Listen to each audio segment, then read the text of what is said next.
Dr. Eric Kelly III and a host of phenomenal speakers from all around the globe for this 7-day virtual event that you don't want to miss.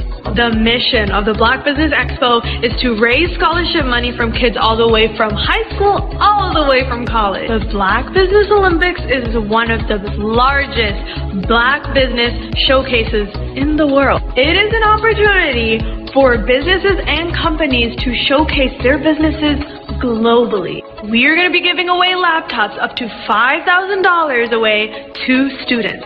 Again, I'm Olivia Appleberry, the founder of 2 Cents Finance and one of the speakers for the expo. I am so excited to see you there. For more info, go to www.blackbusinessexpousa.com or call 919-308-9090 and hope to see you there. I am Black business. From the moment I wake until the time I sleep. Yes, I am Black business. I am Black business. Tell me, are you Black business? I am Black business. Do you support Black businesses? Listen, I support Black business because I am Black business.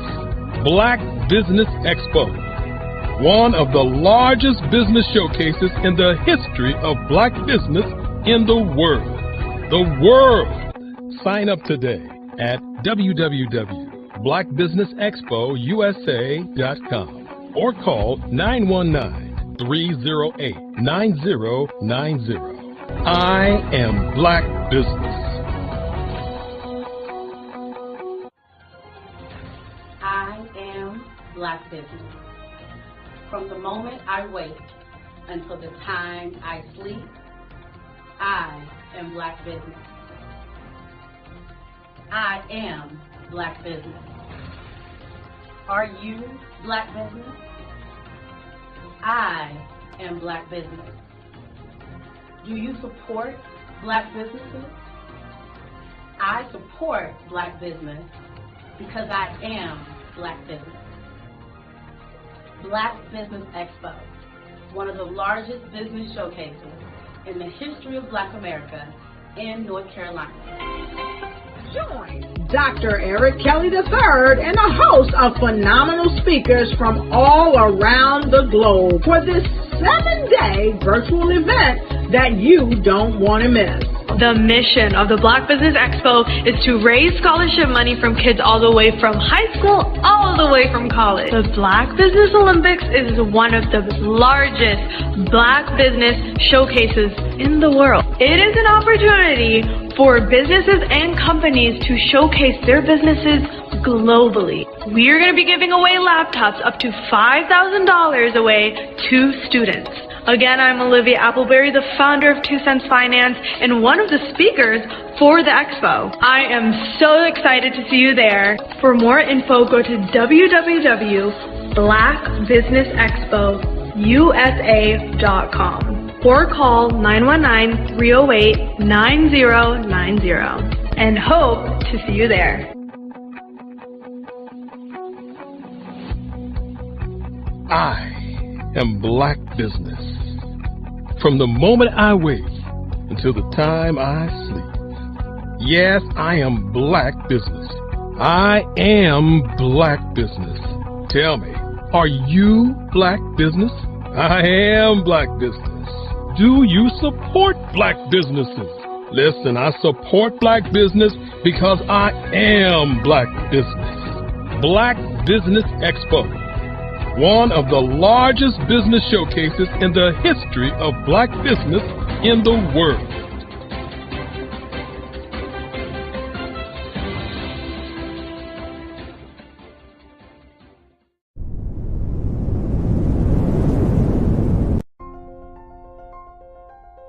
What if you could build your own city?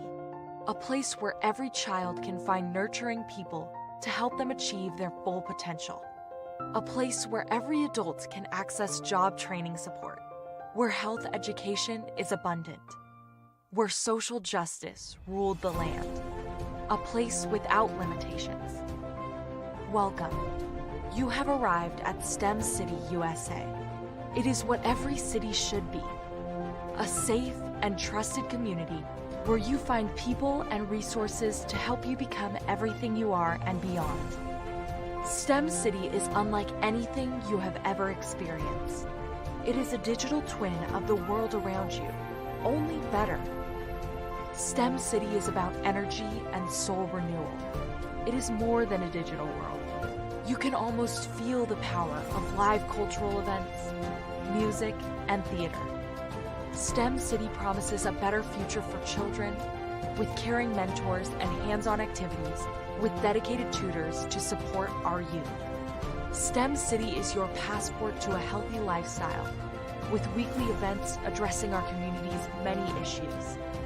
STEM City is your financial well-being with helpful information on wealth management, career advancement, job training, and so much more. STEM City is the community you deserve. It is the city where your dreams can come true. STEM City USA, a place in the sky that is accessible to all who reach for the stars.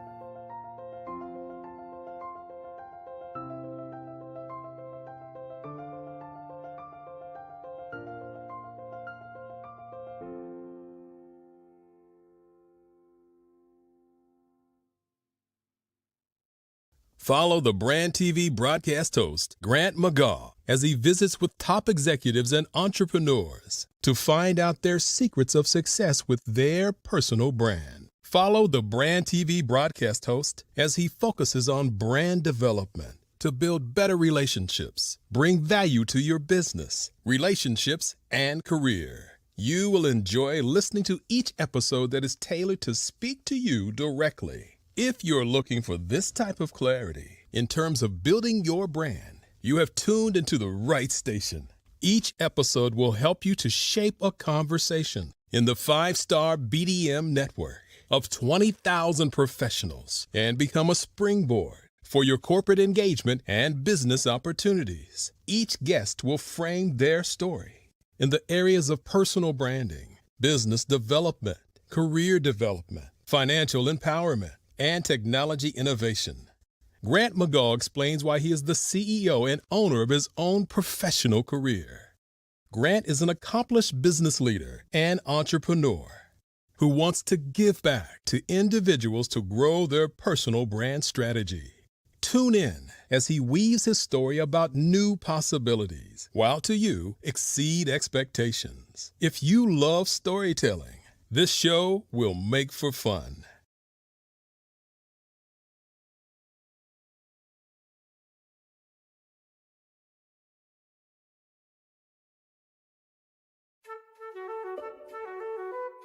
This is Dr. Arnold T. Petsworth. He's the owner of Petsworth Vet World, a veterinary clinic in Hopton, Connecticut. His patients include dog, cat, frog, fish, Goldie? dog, and this alpaca. Due to doctor-patient confidentiality, we can't tell you their names. Business at Vet World was steady, and then quarantine hit. Neighbors brought new four-legged friends into their homes. Bunnies. Bunnies everywhere. Dr. Petsworth welcomed these new patients with open arms. The only problem? There were more appointments than he could manage. That's when Dr. Petsworth turned to his American Express business card, which offers spending potential that's built for his changing business needs. He decided to hire a new assistant, Julio, and with spending power built for business purchases, he used his card to furnish a new exam room. Together, Dr. Petsworth, Julio, and American Express Business made sure all the pets of Hopton got the love and care they deserve. And everyone was happy. Get the card built for business by American Express. Did you know women represent just 3% of Fortune 500 CEOs and less than 15% of corporate executives at top companies worldwide? Have you wondered what the secrets are to getting into the top ranks, whether in the private or public sector? Do you want to figure out how to stop being held back in your career or passed over for promotion? Then you're in the right place. Hi, I'm Dr. Madeline Ann Lewis, President and CEO of the Executive Women's Success Institute. I have decades of experience in the military, the federal government, and corporate America, and my mission is to help women succeed and tap into their full potential. I want to reach 1 million plus women around the world to become the leaders they are meant to be. So if you want to move into a management or executive level position, or maybe you are a female veteran transitioning out of the military into business entrepreneurship, then reach out to the Executive Women's Success Institute at 301-693-3284. Let us get you on the fast track to success.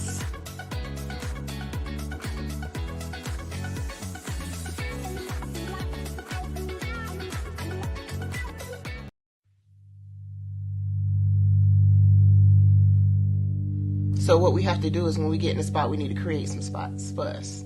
That's the main thing. We need to be able to be in a position where we're able to create those spots for us. For me, being an entrepreneur, I'm not just going to get a business and then leave you sitting high and dry. If you ask me some questions about entrepreneurship, I'm going to give you as much as I received. I've seen people who made it, and then when you ask them, it's like, okay, now you have to pay me for the information, the same information I got for free. We probably in totally different cities. There's no way that we're going to bump heads or anything. We're not competing.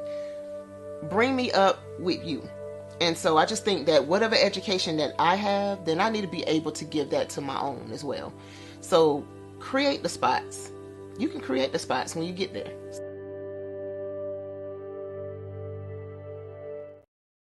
I was born in a little village on the island of Haiti.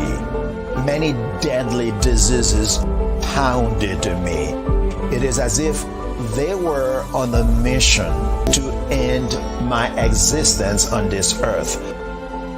I refused to give up. In 1983, I left Haiti and came to the United States of America. And I came with $5, 2 shirts. I didn't speak in English. I came to Atlanta. I got a job. I was a doorman. I was a doorman with a dream. What I used to do, I used to come on stage. I'd rehearse this moment that I'm standing in front of you. That's the power of a dream. Maybe today is the day you begin acting as if you already have it. And then step out with full force. Take a risk. No condition is permanent. Don't let your situation distract you. You are chosen. You are called. You are born for a purpose in this life. Phenomenal Tanya T. Wise, who is here from the great state of Maryland. Tanya, welcome and thank you for being with us today. Can you indulge our audience a little bit and tell them just a little bit more about who you are and what it is that you do? Well, I love being able to talk to people and have a magnetic attitude, being able to just show them. So I always like to say, level up is Coach at Tanya T. Wise here. So can you tell our audience, just give them a teaser about what your presentation will be about? So my philosophy is that we should all be living our dream life. So tomorrow I'm going to talk about how you start living your dream life. What are some of the things that you thought about in your childhood that you just kind of let go and dormant? Wow. And I want to reignite that and just give you some pointers and some tips, some tools, some strategies to be able to start living your best life now. And guess what, Wanda? And leave an inheritance for your legacy. Oh my goodness. Okay, I know that's resonating with a lot of people. I've heard that you have a dynamic coaching program. Can you tell us a little bit more about that? Absolutely. So our coaching program help people that have the lack of time, that lack strategies, and lack the confidence to go after their dream life. So we help them implement tools, we help them implement strategies, as well as give them resources so that they can live their best life now and leave that inheritance. Wow. Oh, I love that. I love the leave the inheritance part. Listen, you are dropping some major nuggets, and I know a lot of what you're saying is resonating with a lot of people, but I think we're all curious. How did you even make this transition into the speaking and coaching arena? What's the story behind this? So I started out in finance, and I realized that a lot of people don't necessarily go after their dream life because of the lack of finances or the education behind finances. But it wasn't until I lost my firstborn, my only son, that life changed for me. And where I was going after it all, living the corporate life, hit my 6-figure income and living in my dream house with my dream man, driving my dream car. I nearly lost it all when I lost my son. And so I realized it only takes one financial catastrophe that can change your entire life. That's what made me start All New Beginnings. Because no matter what's going on in life, there's a new beginning. And because of that, we develop a program called Wise Minded. My little slogan is, don't just dream it, let's live it. If they want to connect with you or work with you, what is the best ways for them to be able to do that? Well, for my social media guru, you can connect with me on every single social media platform as Tanya T. Wise.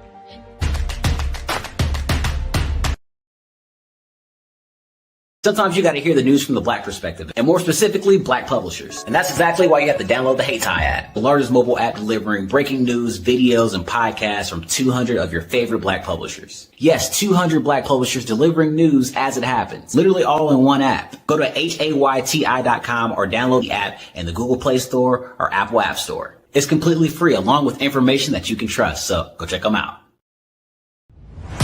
Social media is evolving. It's more vibrant, more colorful, more energetic, and so are you. It's not just photos anymore. It's video, it's audio, it's subscriptions. And now there's Fanbase, a new monetized social network. Fanbase delivers the complete native app experience with full content monetization for every user. No algorithms that shadow ban your engagement or growth, and no ads. Follow anyone for free and subscribe directly to your favorite creators for $4.99 a month. Plus, show some love by tipping on any post. Also, make a Fanbase page and monetize your content the same way. Finally, connect with your followers by posting the amazing content you already create. And now, get paid for it. It's time to energize and monetize. Because everyone's a fan of something, and everyone has a fan base.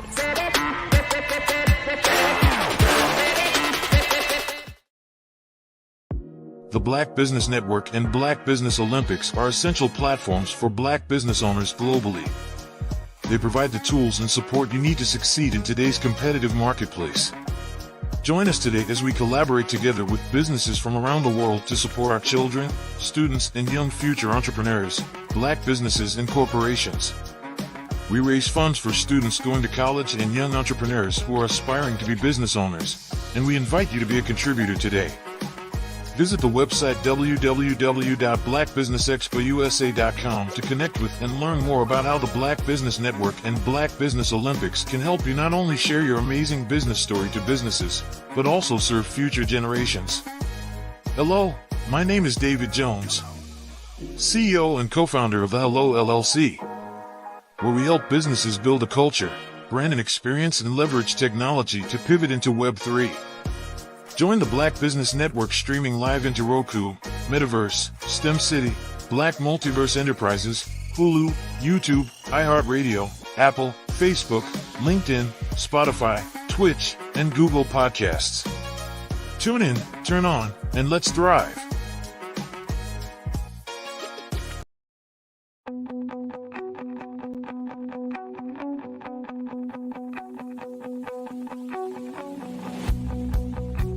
I am Black business. From the moment I wake until the time I sleep. Yes, I am Black business. I am Black business. Tell me, are you Black business? I am Black business. Do you support Black businesses? Listen, I support Black business because I am Black business. Black Business Expo, one of the largest business showcases in the history of Black business in the world. The world! Sign up today at www.blackbusinessexpousa.com or call 919-308-9090. I am Black business.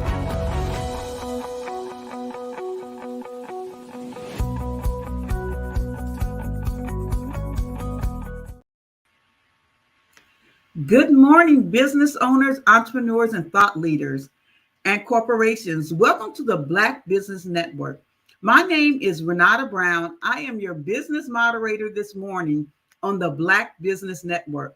The Black Business Network is a 24-hour business network showcasing Black businesses, business owners, entrepreneurs, and thought leaders worldwide. We have speakers from North Carolina, London, Singapore, Africa, Japan, and cities all over the United States. The Black Business Network is a global community sharing business knowledge to empower, inspire, and educate businesses about business.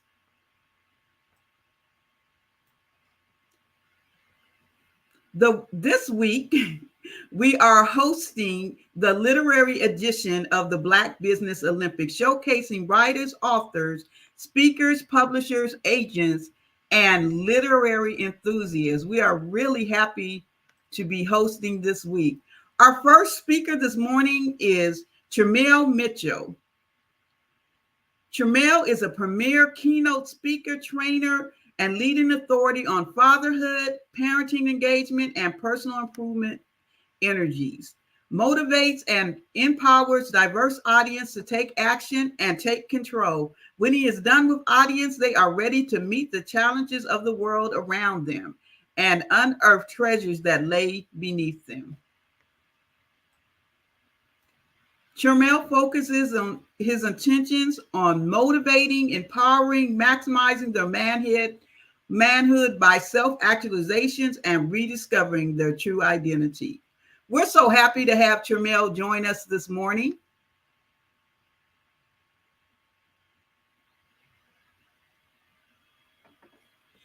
Good morning. Now, let me ask you one thing. Am I pronouncing your name correctly? Okay. You're on mute. Can you hear me? I can hear you now. Awesome. We're ready. How you doing this morning? Good morning. So am I pronouncing your name correctly? Yes, it's Tremel. My grandmother used to say it's like church mail. He's always living God's message. Well, we're so glad to have you here with us this morning. And remember, genius is common, and I will see you on the other side. Well, good morning, everybody. Good morning. My name is Tremel Mitchell, and I am excited just to share with you the book that we have coming out. If you haven't got it yet, it's 31 Prayers for Single Parents.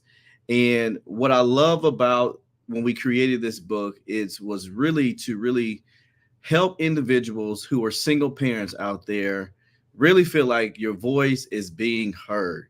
Okay. And so when your voice is being heard, we want you to know that there's a lot of challenges being a single parent. There's so many things you go through. And I'm going to get ready to show you guys this cover here. And this is book. And I want you guys to take your time to grab it. You can visit my website at tremel.com and grab the book. And one of the things I want to just share with you out of the book is sometimes you go through a process as a single parent is building a community, right? And so I always tell my parents in my trainings, never go through life alone in parenting. All right. So we have this acronym called ISO. Let's try not to be independent, stubborn, and on our own. We don't want you to isolate. And so being a single father of two beautiful children, I have a 10-year-old son named Prince and a 9-year daughter named Princess, and we face many challenges. And a little bit about my story is we were homeless for about 3 months, and it was a really hard thing for me to do on my own, by myself. And from that process, we began to face many challenges. And at the time of this, I was going through being at Auburn University, and I was in college and getting my degree as a physical education and in the kinesiology department. And so what I went through was trying to push myself with 2 children alone, paying bills, all the responsibilities. But I was so grateful for the community. And so the word that you're going to hear me say a lot today is community. In our network, in business, you have to have community. You cannot grow alone.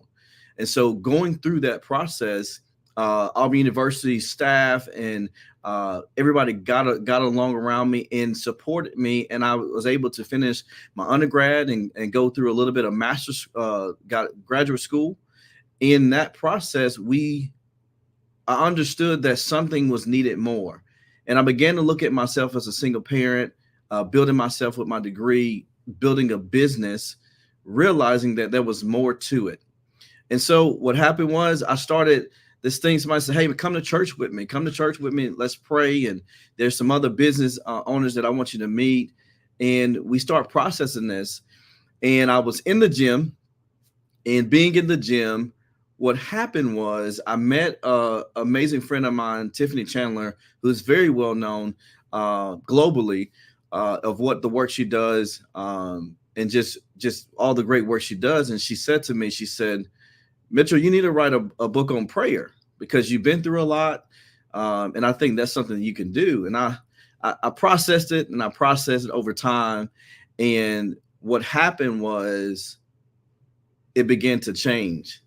And when that began to change, I began to take a notebook. And one of the things, the process in my writing style was I took time to figure out, what did I want to write about? What a single parent, what did I face as a single parent? And there were so many things I faced in that journey.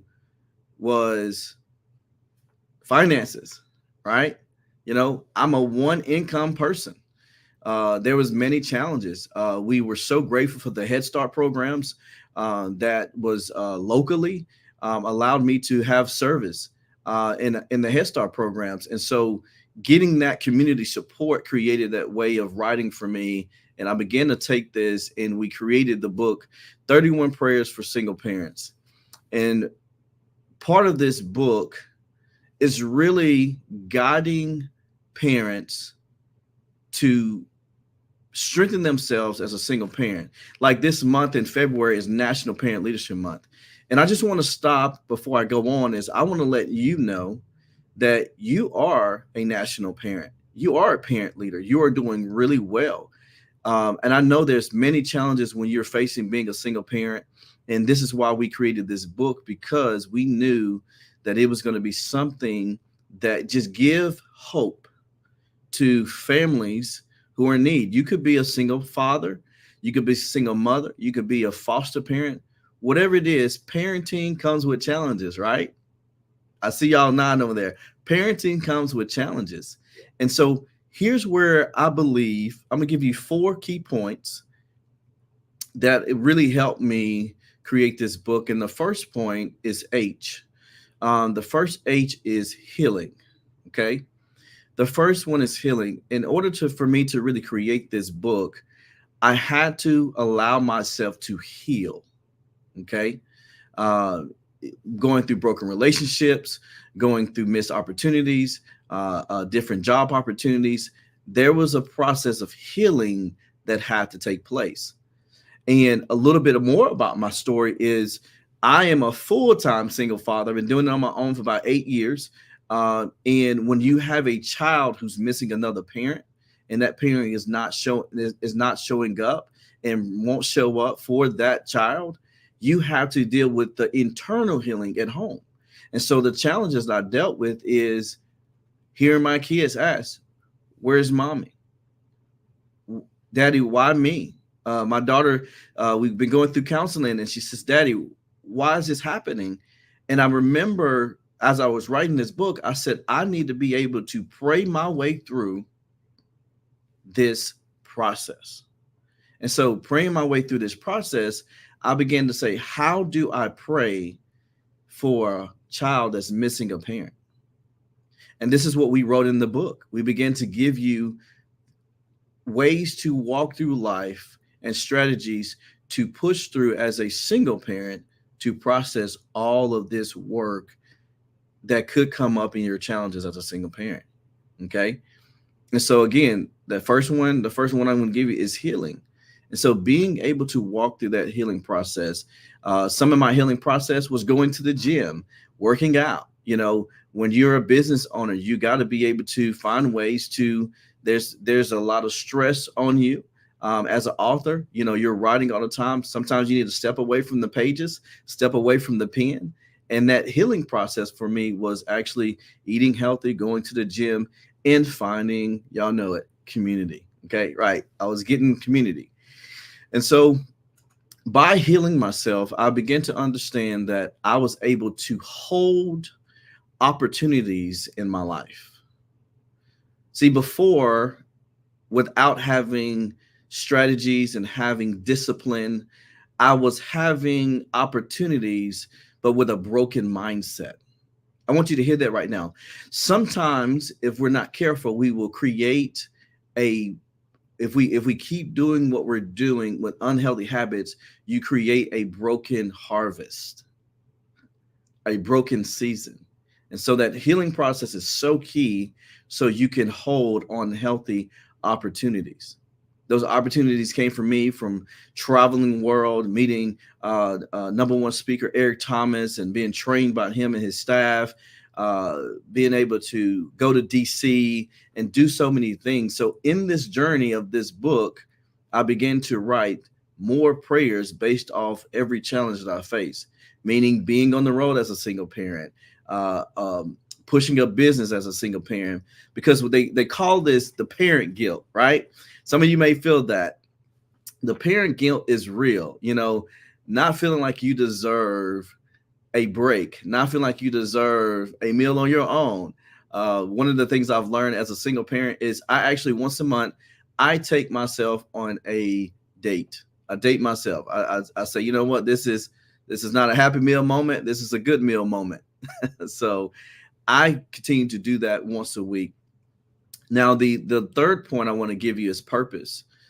You know, one of the greatest things as a single parent I learned is I'm here to serve my children.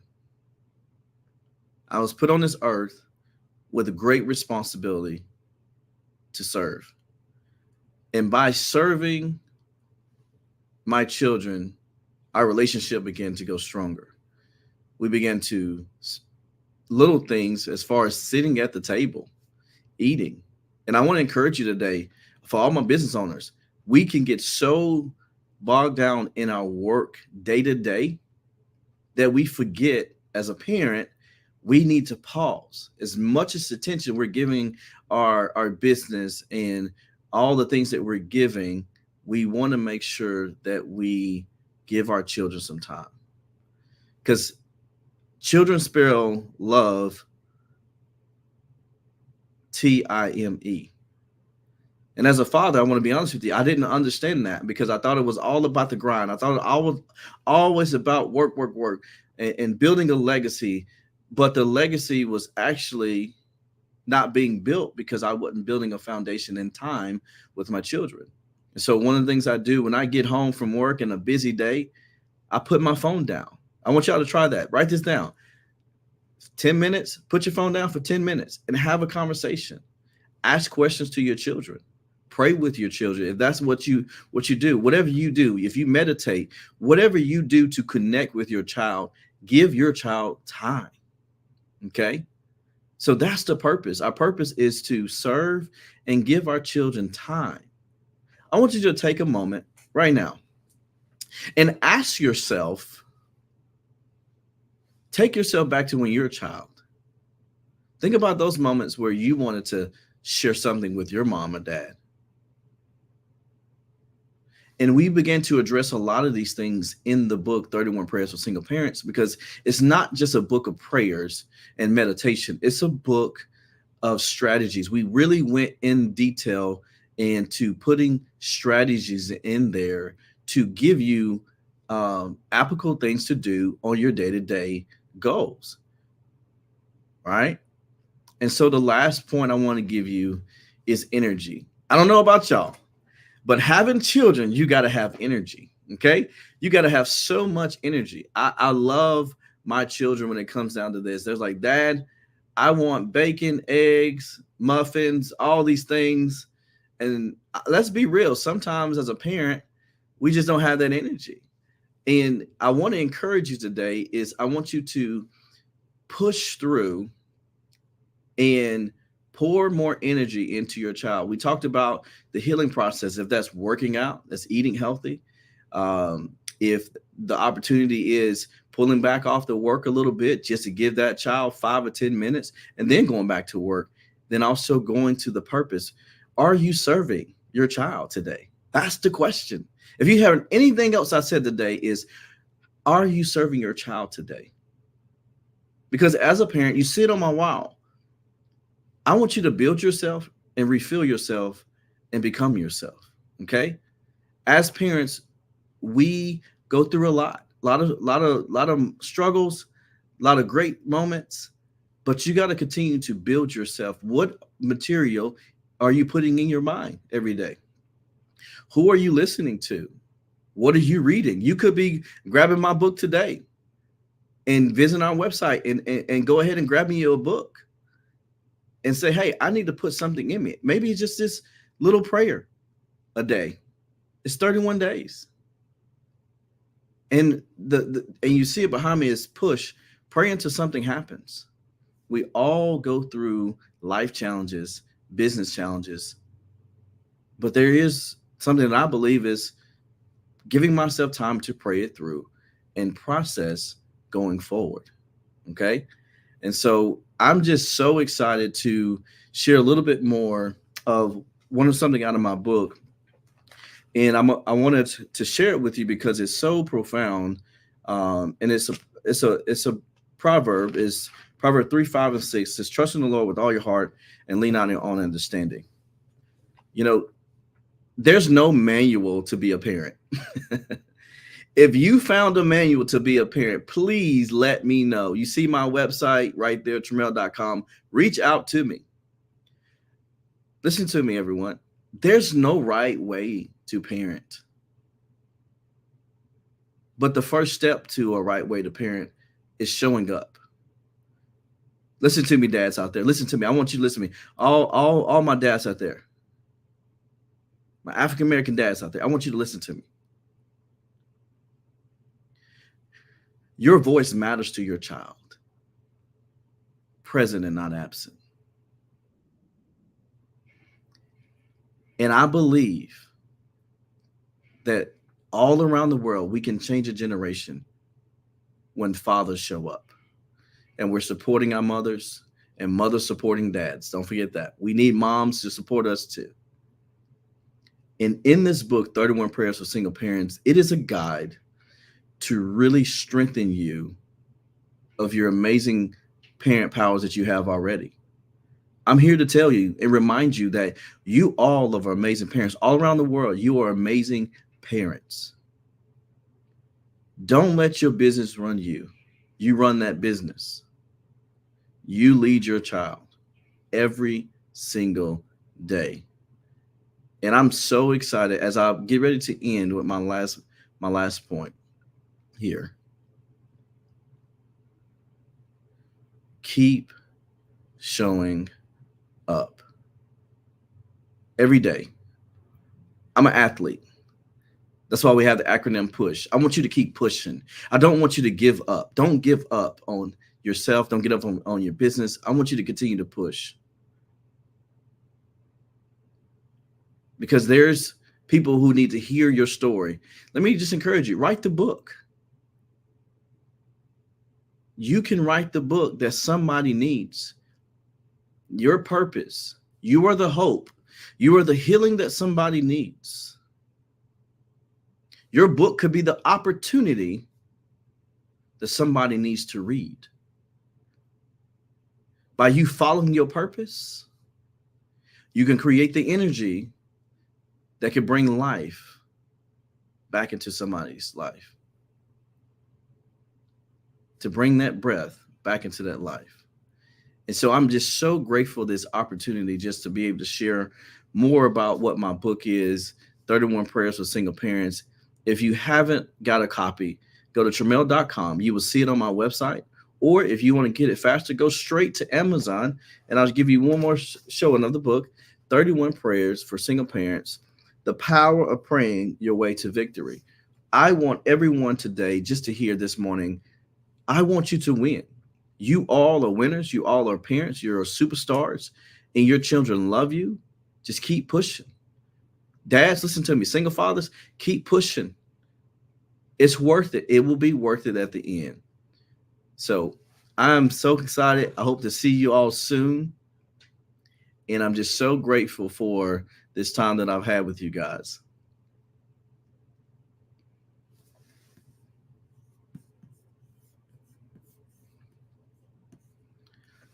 And I want to give you a little bit more. See, give you a little bit more.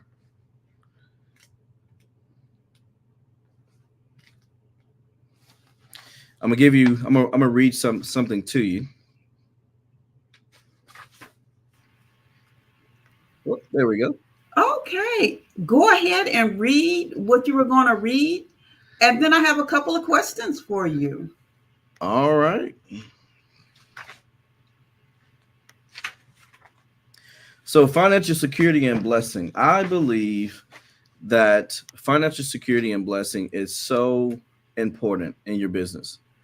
It is a key part for single parents. And so I believe that as more time you put into pouring into your children, I believe that as you pour into your children, I believe that financially security comes into what you pour into the small seeds of your children. So.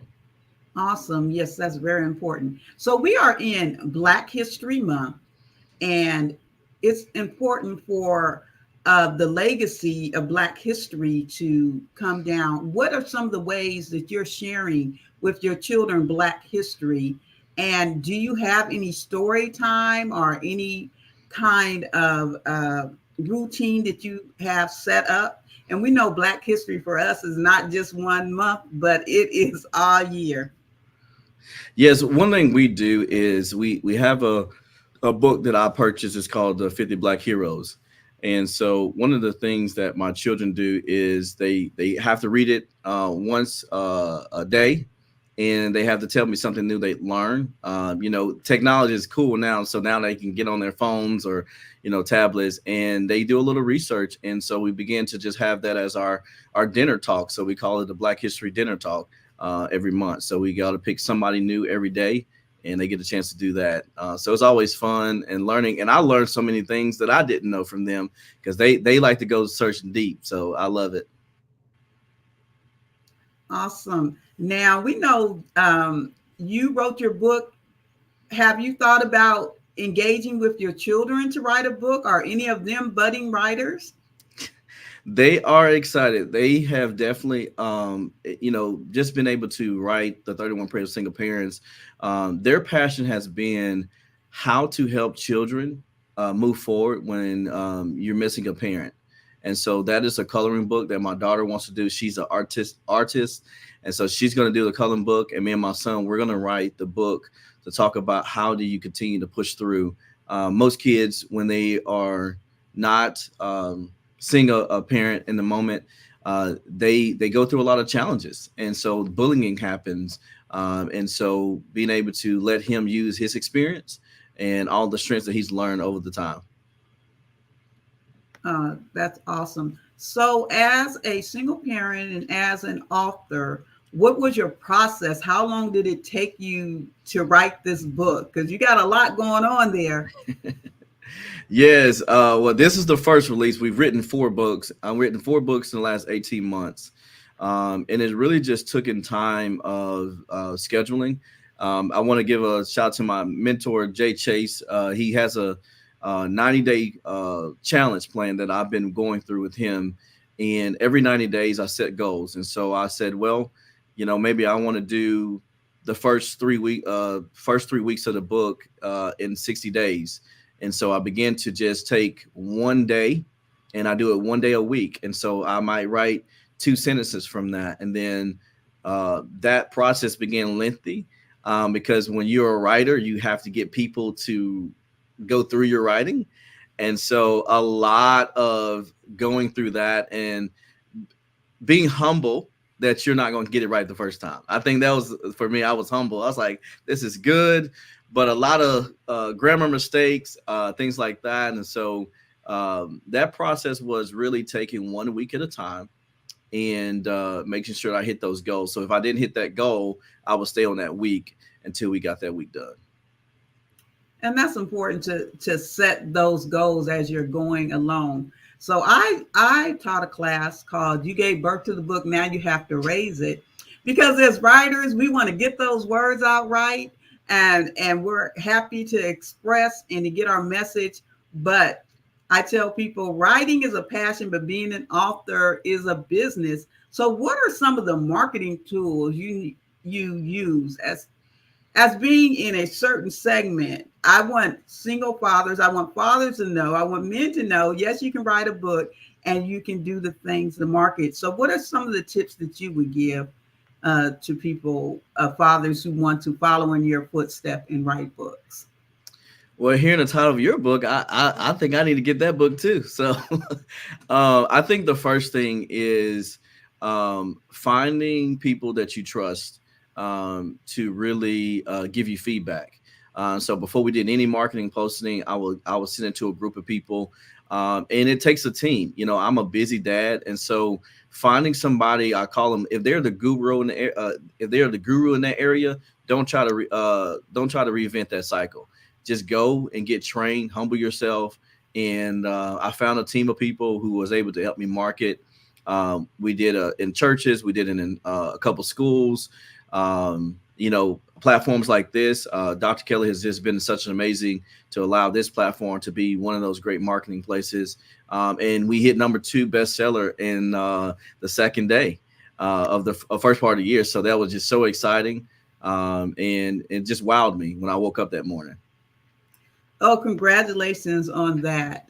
You're definitely doing all the right things to get your voice out there, to get your book out there for fathers. So I'm going to backtrack a little bit. So this is Black History Month, and every day you hear a story. You say you learn new stories. Is there any particular person that you read about that you want to share, or that your children were really excited about that you could think of? You know, one of the things that my son, this is a funny story. He tells me, he says, "Dad, you're the modern day Martin Luther King sometimes." And okay. He said, "You're always preaching." My kids grew up watching me preaching and just seeing, and we watched a lot of videos of the time of Martin Luther King, and just really seeing my sons grow in his passion for fighting for race and fighting for what's fair in the world. And so that's just a little small story, just learning about Martin Luther King and all the things he's done. And I remember being a little boy when I heard of Martin Luther King, and I was just so drawn in to be a pastor. I think that was my goal. And I think sometimes we hear pastor, we hear pulpit, but my pastor is a little bit different. I love being outside the four walls, and I love just doing what Jesus did. And that's been a big thing, especially during Black History Month. Been able to, yesterday, I was able to be at the state capitol in Alabama with the senators and different congressmen, and just being able to look at young little Black boys and just see their heart and just give them some time to talk. And I believe that's what Martin Luther King did to all the young kids. He always took time. If you look in history, and he always loved on those kids. He took time and he poured seeds in those because he knew it would be a harvest one day. And that's one of the things that I've began to just cultivate in my culture and who I am, is take time with the young generation so it can be a harvest in the future. Absolutely. And books are such an important part of that process. We know that with books, when we're long gone, we hope that our books will still be here. Now, how they may be reading them and using them, I don't know where technology is taking us. They may just be able to just touch something and the book automatically comes in. I've saw some great technology these days, but it's really important, especially We see what's happening in some of the states that are banning books and trying to rewrite Black history. So I think as parents and me, I'm past that parent in the home stage, but I do have grandchildren. Oh my goodness. How'd that happen? But I do have, right. No, I love my grandchildren. I absolutely do. But it's important for them to have a legacy as well. And that's what we do by writing books. We can leave something for our children and hopefully our children's children to learn. So we thank you for joining us here today. We thank you for being a part of this. We truly hope that you come and join us again. We're here every month. Definitely don't let this be the last time that you're here. If you had one message that you wanted to give before you get out of here, one tip to fathers, then here's your time. Well, here's what I would say to fathers. Dads, listen to me. Never give up. It's just that simple. Never give up. We are strong. We're powerful. We're very knowledgeable. Don't give up. Keep pushing yourself and leave a better seed than it was left for you. Leave a better harvest than it was for you. And just go to sleep knowing that you're going to see a better harvest in the future. And so I'm just so glad. And if y'all need dads, y'all need me, I'm out here. Just visit my website. You can reach me from there. There you have it. And remember, genius is common, and we'll see you on the other side. Other side. Thank you so much.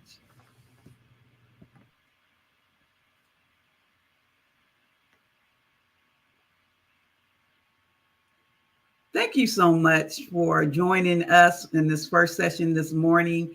We have more to come, so tune in, stay with us all today. We'll be here until 8 p.m. tonight with the Black Business Network's Literary Edition.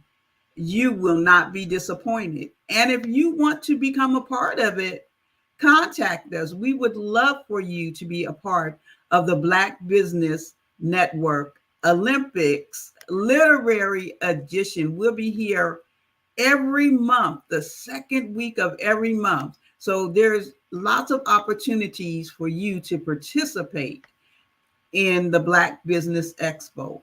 But we must remember that this is also a platform for scholarships. The www Black Business USA. Okay, I'm gonna start again. The www Black Business Expo USA.com. You can donate to the scholarship fund or use Cash App that's on the screen below. BBX USA. Our goal is to give laptops to up to $5,000 to 10 students. Students can register online at www.blackbusinessexpousa.com. Every dollar counts, so we want to remind you to donate to the scholarship fund. And we want to also thank our Black Business Expo USA sponsors for February. We have NC 100, Moody Capital Partners, Suede Soul, The Hello LLC, Lotus Ritchie Coaching and Training, Carolina, Virginia Minority Supplier Development Council, Step Management, Barbara H. Smith LLC, 5-Star BDM Media, Margie McLean Foundation Incorporated, Genius is Common, Earth Essentials, Mullane, Shawnee Global, Executive Woman Success Institute, the Quality Coaching Company, Superwoman Business Services, Creative Forces Studios, Lee Entertainment, Artistic App Design, Black Business Expo USA. Genius is common, and I will see you on the other side. Did you know that approximately 333.34 million businesses exist today, according to a report from 2021? And you may be one of those businesses, or maybe you're not in the business market yet, but you're aspiring to be a business owner. Well, guess what? You're in the right place at the right time. Because let's face it, everything is about timing and opportunity. Hi, my name is Dr. Lotus Richey, and I'm the CEO and founder of the Lotus Richey Coaching and Consulting LLC, along with the Lotus Richey Ignite Show. 15 minutes of success with Dr. Lotus Richey, as well as books to boom your business and bring who you are. And today, I want to bring this amazing message to you about the Black Business Network and the Black Business Olympics. See, the Black Business Network and the Black Business Olympics is designed to help people just like you, that's right, that look like me, to take their business to the next level. Not just in your front yard or your backyard, but globally. The Black Business Network and Black Business Olympics is designed not to just help you survive, but to help you thrive. So join us today as we come together with businesses all around the world to support our students, our children, our young teens, our young entrepreneurs. What we do is we come together to help raise funds for students who are aspiring to be business entrepreneurs, who are aspiring and who are thriving in college. We endow them with a wonderful opportunity to gain scholarship of either a laptop or several thousands of dollars. And we invite you to help be a contributor to this amazing opportunity to help someone that looks just like you. So join us today at our website and let us connect with you and help you ignite and take flight in every area of your life on the Black Business Network and the Black Business Olympics. I'll see you on the other side.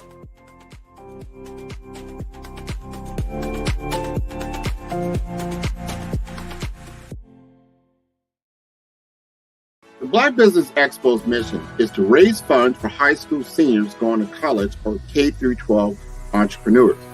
This expo is a fundraiser for students. Please, you may go to www.blackbusinessexpousa.com to donate to the scholarship fund or use the Cash App at $BBXUSA. Our goal is to give laptops and up to $5,000 to 10 students. Students can register online at www.blackbusinessexpousa.com. Every dollar counts. Please donate to the Black Business Expo USA Scholarship Fund.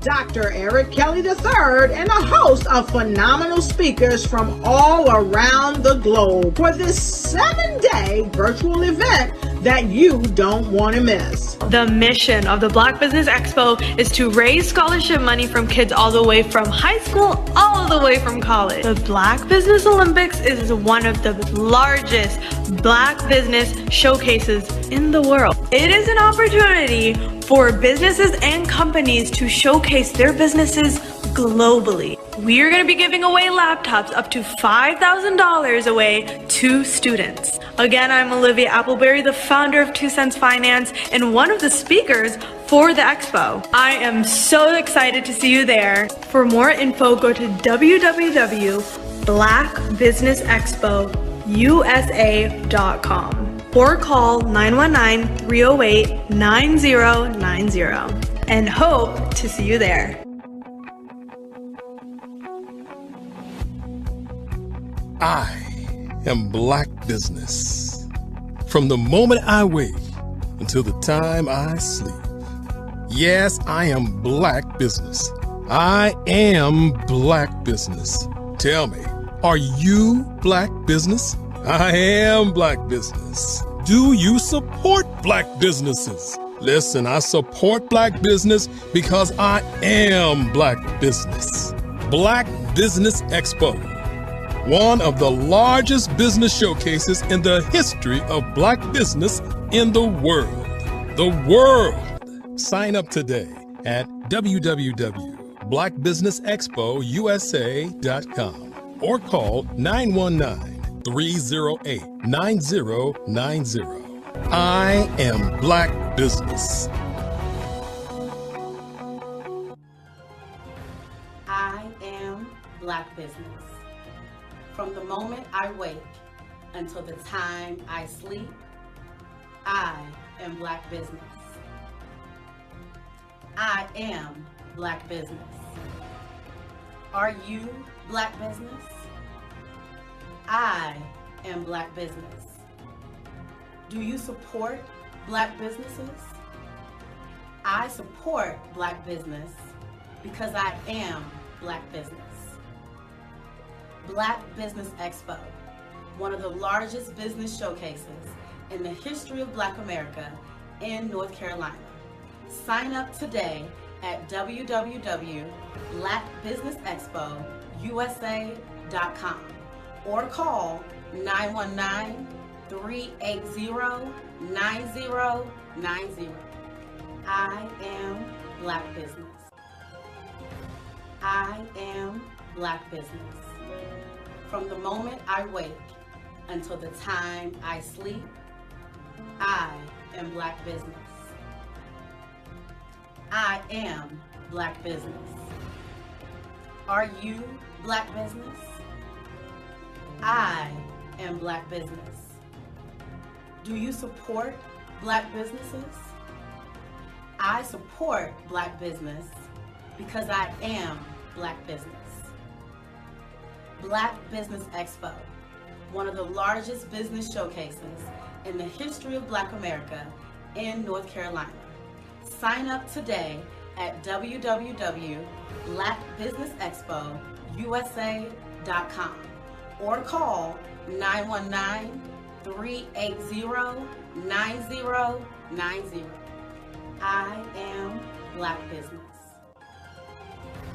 I am Black business. From the moment I wake until the time I sleep, I am Black business. I am Black business. Are you Black business? I am Black business. Do you support Black businesses? I support Black business because I am Black business. Black Business Expo, one of the largest business showcases in the history of Black America in North Carolina. Sign up today at www.blackbusinessexpousa.com or call 919-380-9090. I am Black business. I am Black business.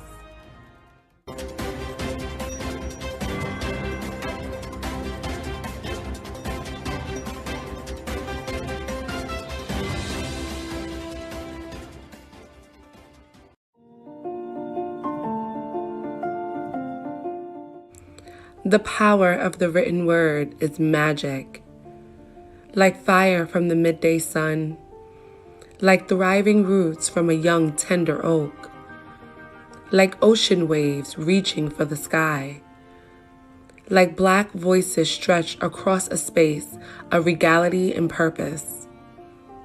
like yesterday's tears and fight becoming today's victory.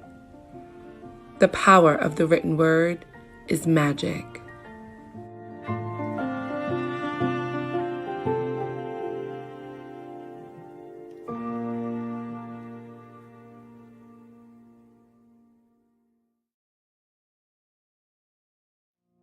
Did you know that approximately 333.34 million businesses exist today, according to a report from 2021? And you may be one of those businesses, or maybe you're not in the business market yet, but you're aspiring to be a business owner.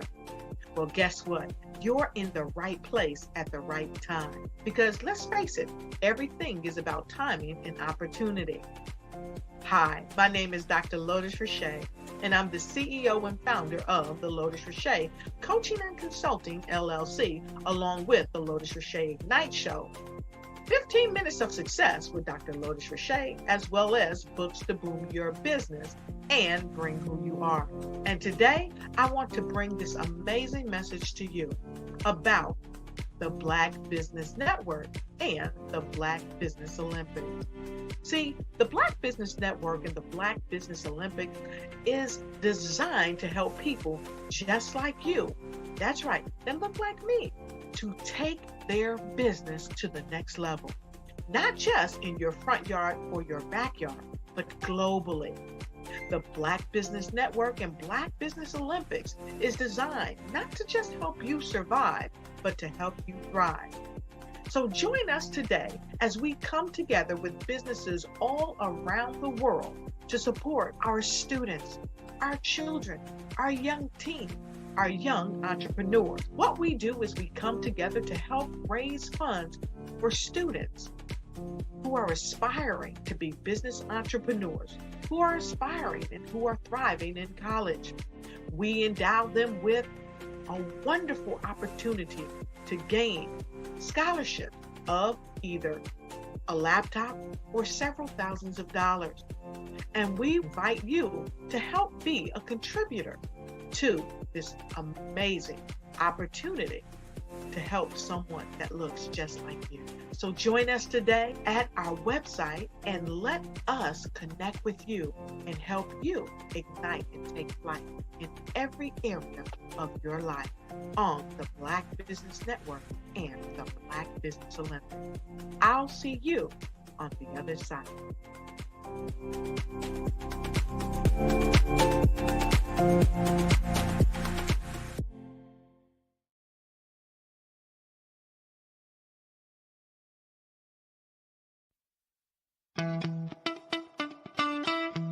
How many times have you been asked to help someone you didn't even know, a student, a business entrepreneur, or did you ever even ask, where did they end up? That business, that friend, that entrepreneur. Well, just maybe they ended up in a gang, bankrupt, homeless, or worse, dead. Maybe they turned to crime, drugs, and alcohol. Did you ever wonder?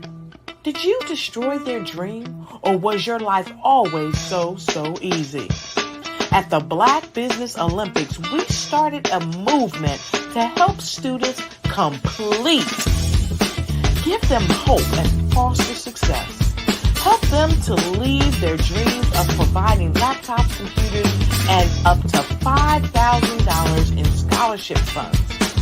Today, we ask you to help a student, a business owner, or an entrepreneur to realize their dreams by sponsoring them, supporting them, and buying from them. Consider this. With $1.6 trillion in our Black community, we only ask for a small donation for our students, our businesses, and our entrepreneurs. And you can change a life today. So I ask you, what are you going to do? Sit on the sideline and watch our students in high school be leaders, miss out on their dreams from lack of resources? Or are you going to donate to the movement and change their future and yours as well? Give us a call today at 308-9090. Change their life by investing with action to the Black Business Olympic Fund. The Black Business Olympics, one of the largest business showcases of Black business in the history of the world.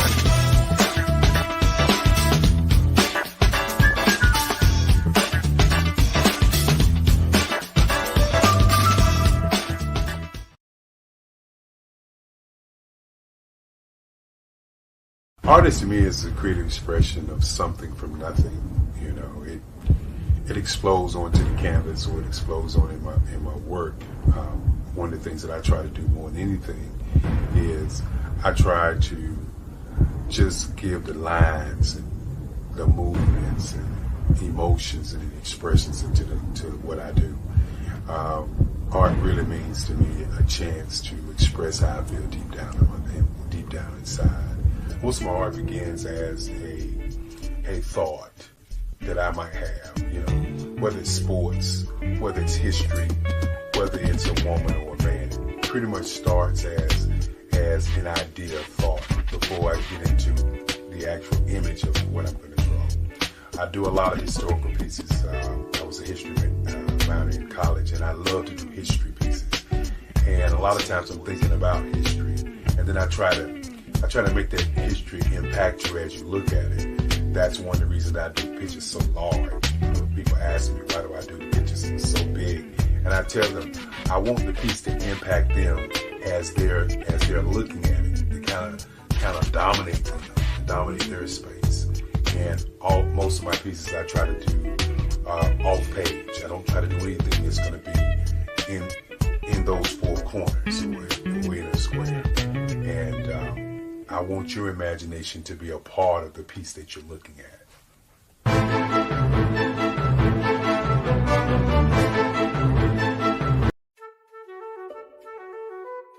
This is Dr. Arnold T. Petsworth. He's the owner of Petsworth Vet World, a veterinary clinic in Hopton, Connecticut. His patients include dog, cat, frog, fish, Goldie, dog, and this alpaca. Due to doctor-patient confidentiality, we can't tell you their names. Business at Vet World was steady, and then quarantine hit. Neighbors brought new four-legged friends into their homes. Bunnies. Bunnies everywhere. Dr. Petsworth welcomed these new patients with open arms. The only problem? There were more appointments than he could manage.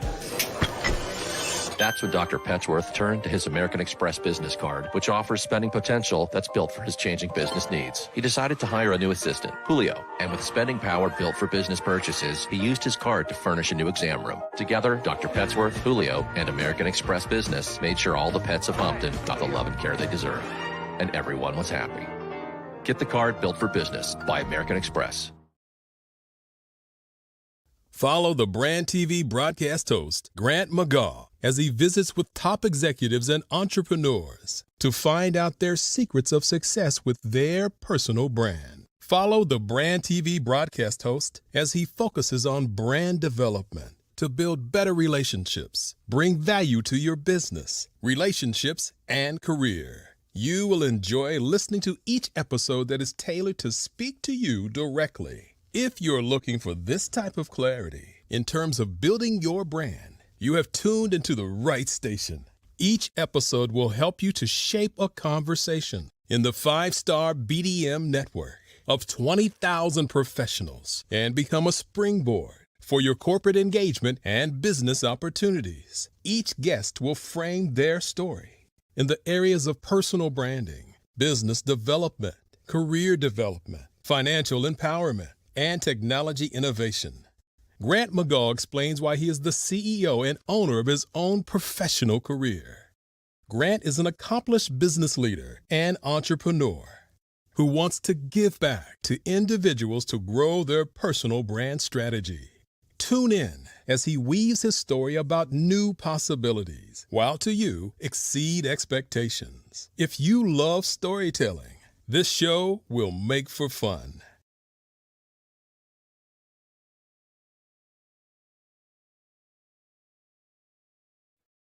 Hey everyone, it's Grant McGaugh, CEO of 5-Star BDM and host of the award-winning Follow the Brand podcast and TV series. where I help you to build a 5-star brand that people will follow. My genius is personal brand development through intelligent communication and helping you achieve your business and career goals. I am a requested speaker on digital technology and brand development issues. I want to work with you to increase the value of your current opportunities while attracting new ones.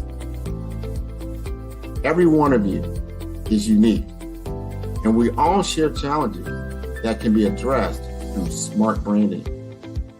As a super connector, I work with you as an executive coach to guide you along the complicated business and career development road, providing the enhancement tools and information you need to succeed. Together, I will help you succeed in today's challenging business climate. I will evaluate and measure your progress. Best of all, I am right alongside you every step of the way. Build the brand called you. Genius is coming.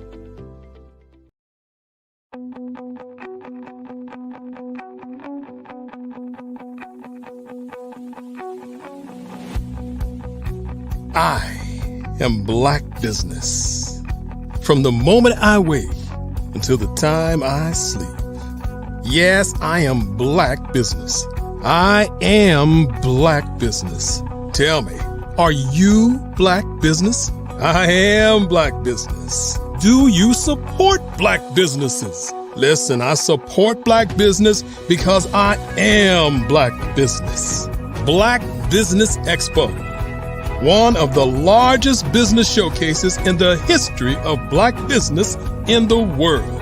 The world! Sign up today at www.blackbusinessexpousa.com or call 919-308-9090. I am Black business.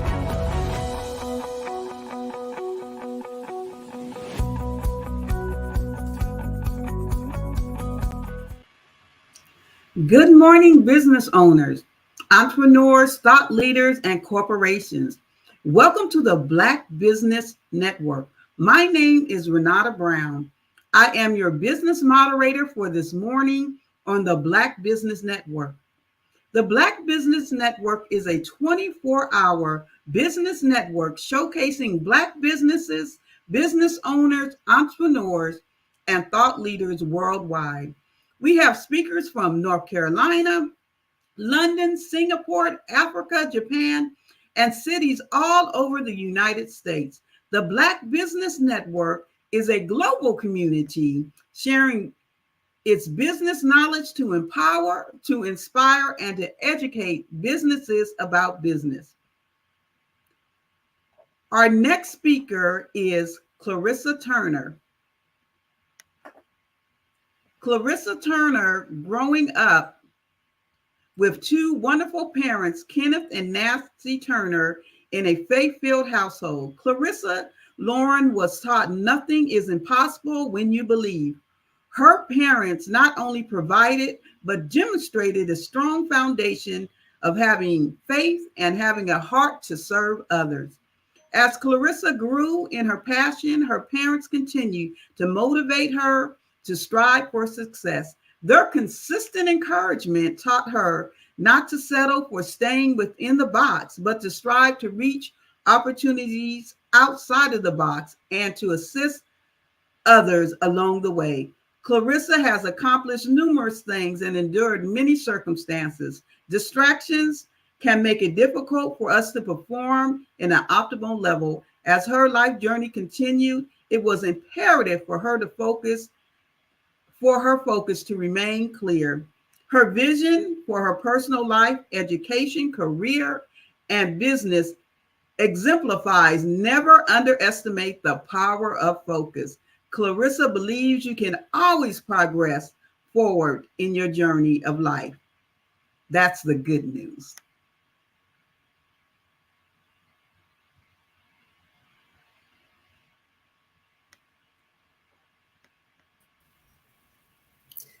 Good morning. Good morning. How are you doing today? I am awesome. We are so glad to have you with us here at the Black Business Olympics Literary Edition. Thank you for having me. Oh, we are so happy that you're here. So genius is coming, and I'll see you on the other side.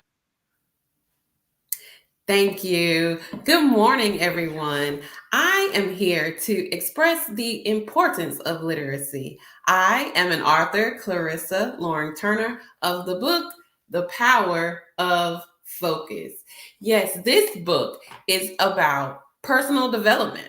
We need self-help. We need develop in our personal goals and our achievement, as well as our individual business goals as a student if you have educational goals as well. So this book was inspired by being able to know and learn that there's not a lot of books out there who are impacting us to focus. The majority of the books that I was seeing at that time was they encouraged us of our performance, whether we were an athlete, whether we were a student in school getting our education, or whether we were an entrepreneur. The main thing and idea that I seen at that time of writing was indeed performance. And yes, performance is definitely excellent. However, we cannot perform if we are not focused. So being focused is a part of what I was inspired to write the book, The Power of Focus, and with the subtitle, The Key to Unlock Your Inner Greatness. A lot of times performance is based on what we can deliver outwardly, and outwardly performance is a good thing. However, internally, our focus must strive and be on a level where we can increase our focus and reach our goals in an ample amount of time. Today, we live in a world where there are so many distractions as well. Even at that time, when I was writing the book, there was a major NBA basketball star who we all heard who passed away in a helicopter crash. And at that time, there was a lot of chaos and a lot of uncertainty in the world. And I was inspired to write the book to focus because even though the environments around us, they always can become a distraction. And not only a distraction, but it can impact our feelings and emotions as well. And having those feelings and emotions during a turmoil time, it can shift your focus off of what your goal was to plan ahead and to strive for on a day-to-day basis. A lot of times distractions can become difficult. They can become difficult, meaning we can not pull away from them because they have our mind and our focus driven only on those distractions. And if we stay focused on the distractions will continuously pull away our focus of achieving our goals. And a lot of times people do not realize that those distractions are indeed drifting our focus. So writing this book, The Power of Focus, drives our increase to improve our personal focus and our personal goals. And that is not always easy. However, the problem sometimes that I discovered is when we're not focused properly, we can feel out of control. We can feel like we do not have control of our situation. We can feel like we do not have control of what is set above us or what we're trying to reach at a time. However, I also discovered that when we are not focused, that we have a higher level of stress. And unfortunately, stress can affect our health as well. So having the power of focus, we have to make sure that focus stays centered. And when we are staying centered, we can reach our goals through our focus. One of the things that I can share about my writing process as well was that during that time of writing, I was also journaling. And I know journaling has come to the forefront of a lot of people's individual lives and personal lives. And also journaling as far as an entrepreneur, journaling to that business plan. And if you are a student, journaling your educational journey. What classes do I need to take next? What professors should I talk to? Things of that nature inspired me to create a plan, a success plan for those in every area of their lives to actually help them center in their focus.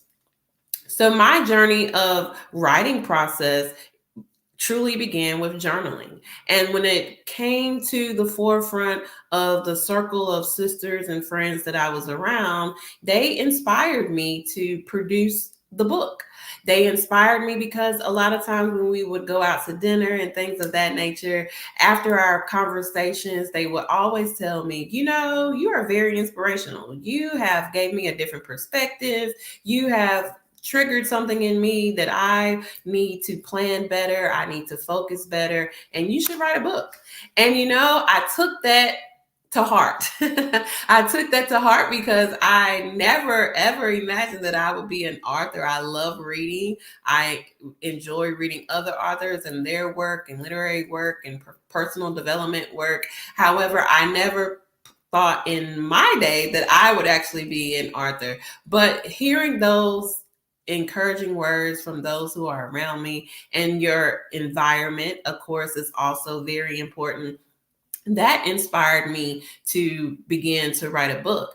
And so because I was so heavily in journaling, I basically took the thoughts and the processes and the items that I had written in so many journals, I pieced them together into chapters of my book. So my book currently has 7 chapters. However, the process was I didn't have titles at the beginning. I was piecing together the journal thoughts that I had throughout the days. When I journal, I date the days that I'm actually journaling.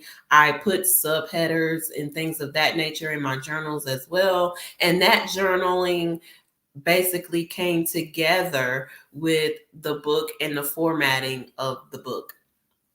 Some people may think that journaling is not necessary. However, I challenge you to begin journaling, whether you have a personal goal, a professional goal, an educational goal, even if you are a parent and you have parental goals. That is also something that you can journal, and you can be inspired to know that journaling can truly turn into a book, whether it's a workbook, whether it's a study guide, whether it's a literary form of book of personal development that you truly want to establish and publish, even if it's an article, whether it's in, yes, we have technology now, but a lot of magazine articles are digital. Even if you're writing for that article, those journaling thoughts and ideas that had came to you while you have that self-time, those are ways that you can begin your path and process of writing.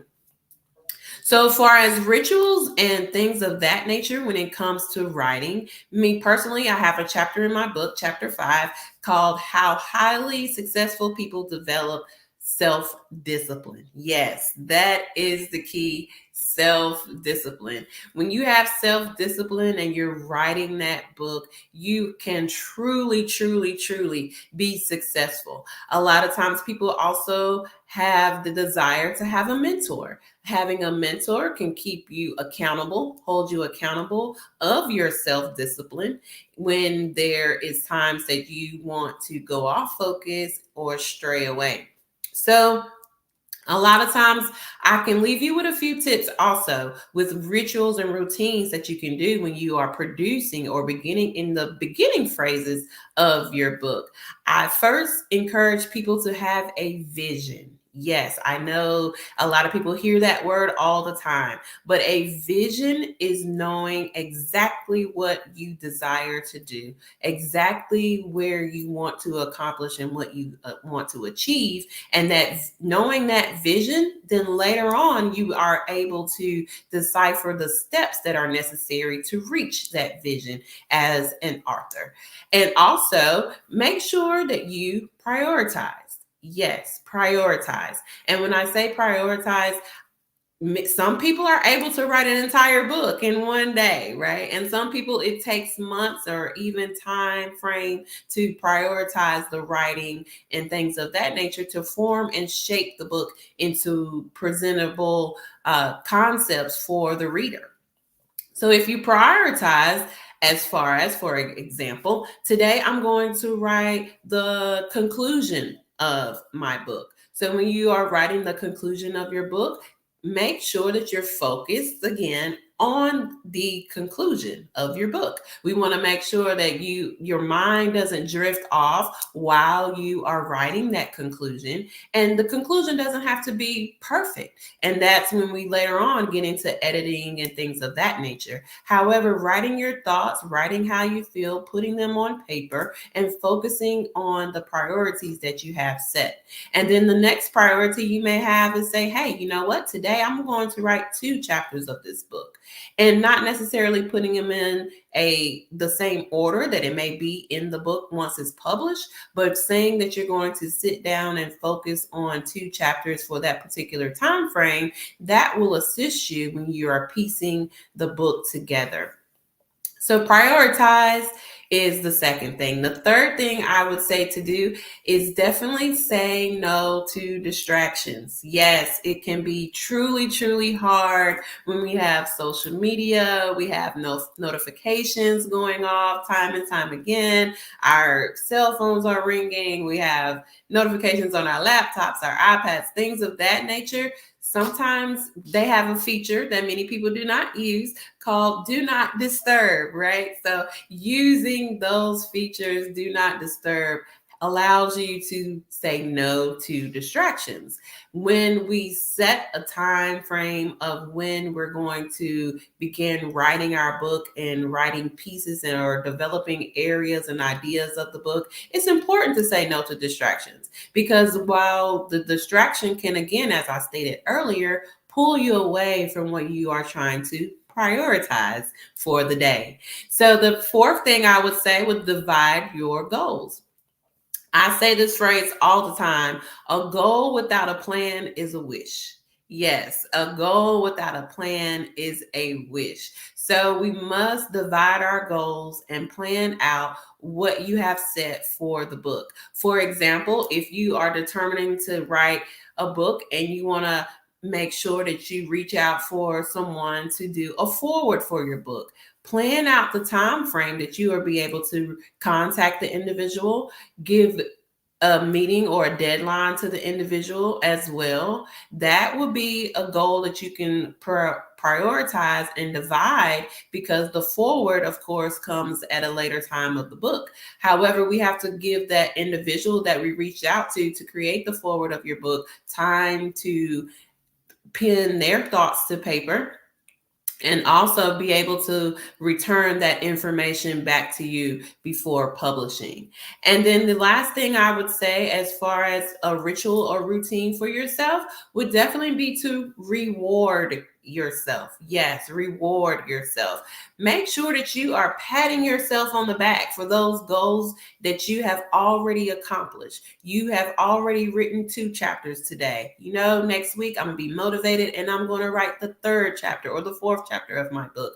Make sure you reward yourself for all of the hard work that you have put in to develop this book. Not only your development of the book, but the thought process, the choosing the editor, things of that nature. Even if the editor hadn't begun to actually piece your book together, but actually choosing an editor is an accomplishment as well. So reward yourself when you have accomplished the things that you have written out, which is a plan, and your goals that you have written out. Make sure you reward yourself, even if your reward is to take a break. Take a break to step away, go outside, get some fresh air, and not, come back to your book right away, but take a break as far as a couple of days just to clear your mind for all of the busy hustle and bustle that you try to focus in on when you're writing your book, or all of the thoughts that you may have. Sometimes taking a break, stepping away, and then coming back gives you even more inspiration when it comes to writing your book. So don't forget to reward yourself. As an author, I can tell you that my journey was definitely influenced, as you heard in my introduction, by my parents as well.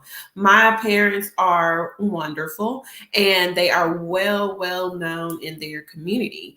And when we were growing up, just as a little kid, I noticed how powerful and meaningful my parents' lives are. They don't always say much, but when they say something, it's impactful positively to so many people. I can tell you that even in the home, my parents made sure that we had goals. Yes. So even as I can give you an example, as a freshman in high school, my parents made sure that I sat down and they said, "What are your plans when you become a senior?" Yes. I'm thinking as a child, I have 4 more years. Why do I need to plan now? But the inspiration and meaningfulness of planning ahead and help allowed me to realize that they want me to achieve my goals. However, they want to see those on paper so they can help me in the direction to achieve those goals. And they were truly an inspiration of my focus and the writing of my book as well. So even just hearing them, seeing them encourage other individuals when they are down and out, or not even down and out, just being positive wherever they go, even putting a smile on other people's faces, whether they know them or not, that piece for me inspired me to make sure that my focus can be a meaningful life. And that's what they inspired me to have, a meaningful life that can be impactful to others. And that was very vital when I was focusing on the different chapters of my book and writing my book, making sure that each chapter was meaningful. I wanted each chapter to know it's not a 20 chapter book, but it's seven chapters with meaningful information, and that meaningful information that you can utilize when you are able to sit down and read it and focus on your life. A lot of times I feel like people are not always focused on exactly what they want to write. But to me, when you are able to use life experiences, when you are able to use the environments that are around you, they can definitely influence your writing.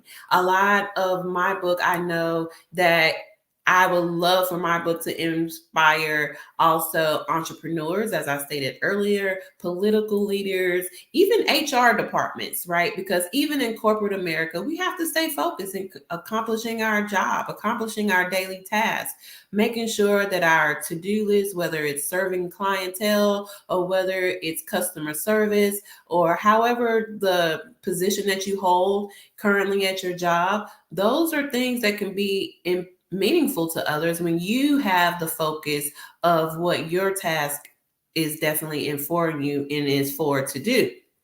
A lot of times by day, I am an accountant. So when I have business consultations with business owners and clientele, a lot of times our focus is financial.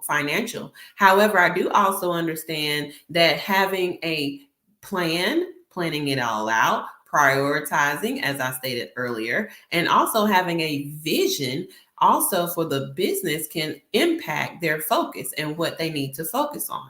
So even in that field of finance, I also tie in my book as the power of focus, because that is influential to those who want to aspire to build their businesses. It's also influential to students who inspire to become that person in that industry who can be impactful to others. A lot of times students can get discouraged too, not just business owners. Students want to, by sophomore year, if they're attending a 4-year college, a lot of times I want to make sure that they are encouraged and inspired to continue to go forward. And with my book, I encourage that by making sure that they stay focused on their ultimate goal. Their ultimate goal is to obtain that 4-year degree from that college. And I like my book, for example, it gives them a plan. It shows them how to be successful. It shows them how to stay focused. Even having a a social life. It's okay to have a social life. However, at times you do have to bring your focus back in so you can make sure that you are succeeding in the things and the goals that you have set for yourself.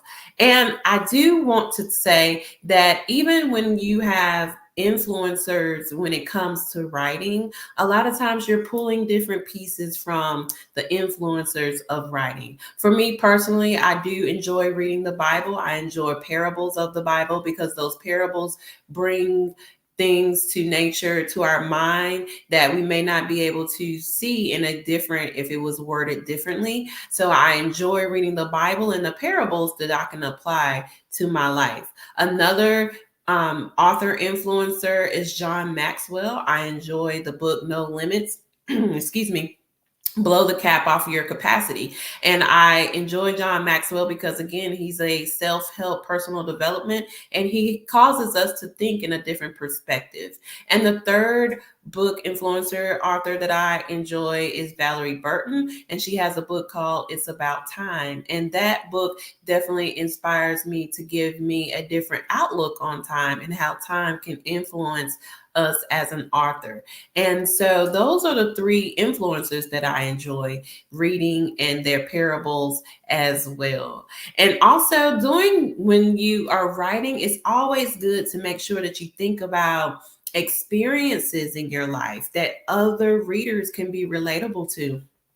And they also enjoy reading. And when you're reading, that's some of the things that comes to life. It's like, hey, I can relate to that. Oh, I'm not the only one going through that. Oh, that's my thoughts. Precisely. So a lot of times putting what you have in a book, in a publication, in a magazine, there's people out there who are looking and ready to hear that they are not alone. They have thoughts that also other people are thoughts. And a lot of times, sometimes people pick up books because they need an answer to things. In my book, I also talk about how to make sure that you say no to distractions, as I stated earlier, and making sure that you're training your brain. Yes, training your brain to make sure that your brain can say no. A lot of times people are easy to say yes. I want to be the yes person. I'm going to be the superhero. I'm going to say yes to everybody who's asked me to do something.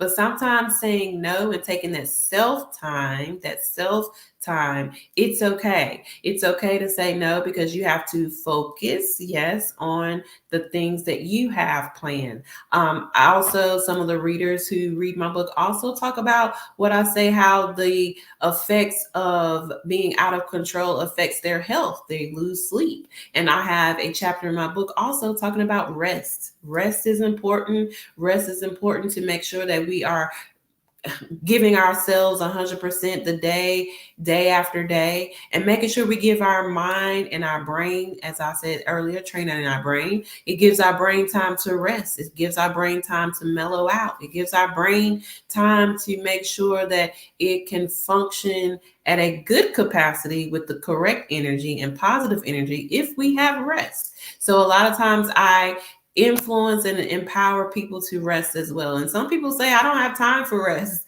Well, we have to make time, as I stated earlier. We have to prioritize time, as I stated earlier. And even as an author, when you prioritize your time, you will understand and see how your focus of prioritizing can impact your written work so heavily, so when you're able to prioritize the time, you're able to accomplish, you're able to be successful. And again, marking those things off of your goal list as you go about your journey as a writer.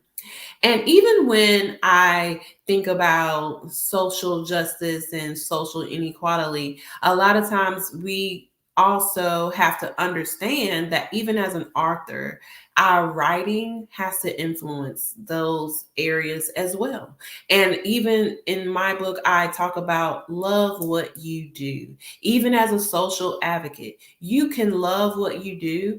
And when you love what you do, that gives your focus the priority, even when you are going through your social inequalities and discussing those things, whether it's in a panel or whether it's in a political forum, you're able to love what you do. And when you love what you do, it will have a impact on others around you. So even as an author, it gives us loving what we do. It gives us that successful accomplishment when we are focused on what we love to do, that it empowers and it impacts us those areas as well. And even when I can say that when I was looking up some of the influencers, the authors that I was looking for, when I was searching for answers as a reader, there wasn't many influencers talking about personal development as focus, as I stated earlier. So, and those individuals who actually look like me. So I appreciate even this platform, Dr. Kelly and his staff and team, giving us the visual that others are out there, authors are out there who are able to develop us personally, who are able to develop us mentally, who are able to give us that push and that drive as an author, because we see others who have already accomplished it. And my book is on the website of Barnes and Nobles, and Barnes and Nobles gave me that push to say, hey, we don't have many authors that are in your age group, in your age bracket, who are developing books for personal development. And I appreciate that, seeing them from the outside looking in. To my goal and vision as an author is to get even individuals and within my age group to know and understand that being an author, you have something that others need. And when you are able to publish that for others, in reach of others, that is always influential to someone's life.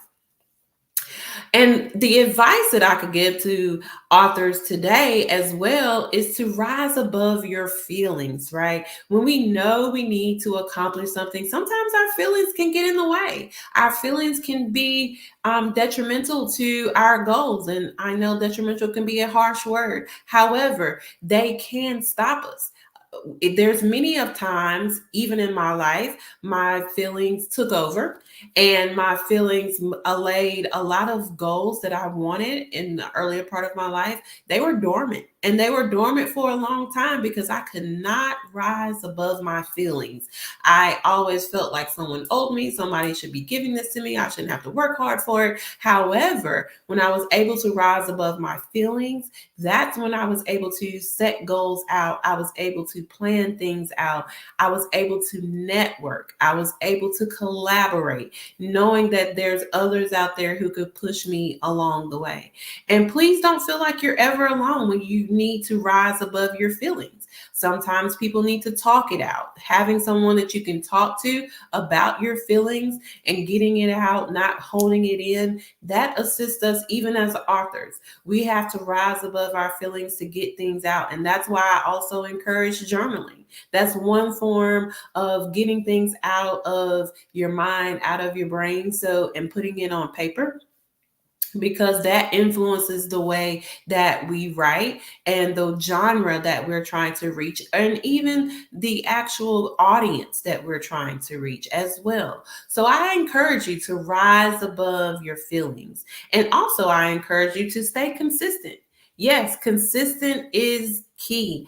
Staying consistent in writing, staying consistent until you reach your goal. I can speak from experience. When I came upon the book and things of that nature, I made sure that my goals were set aside. And when I was able to stay consistent, I set the goal for my book release February of 2022. And now this year it'll actually be 2023, a whole year, February 28th. And so I was so excited and determined that February 28th was indeed going to be the goal of my release. So stay consistent when you are an author and you're in writing, and I guarantee you will reach your goals. Thank you so much, Clarissa. I really enjoyed your talk on focus, because we live in a world right now where, wow, we can be doing 10,000 things, it seems, And sometimes it's hard for us to focus in and to really key in to get things accomplished. Thank you so much for being with us this morning. Now, I'm gonna put you on the spot a little bit. We got like a couple of minutes here. Give us 5 tips that you have found, and they could be from your book, on how to focus better. Okay, absolutely. Absolutely. So, one tip, I practice mindfulness. So, mindfulness is just sitting in a quiet space, breathing in and out, allowing your body to rest and resist, and having that quiet time. The other thing I do, I plan. So I am a planner indeed, making sure that you have a plan, whether you need to research on how to stay focused, research your goals that you need to accomplish.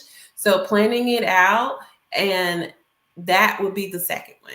The third one, for sure, I would say also always, always, always make sure that you take time to have positive energy around you.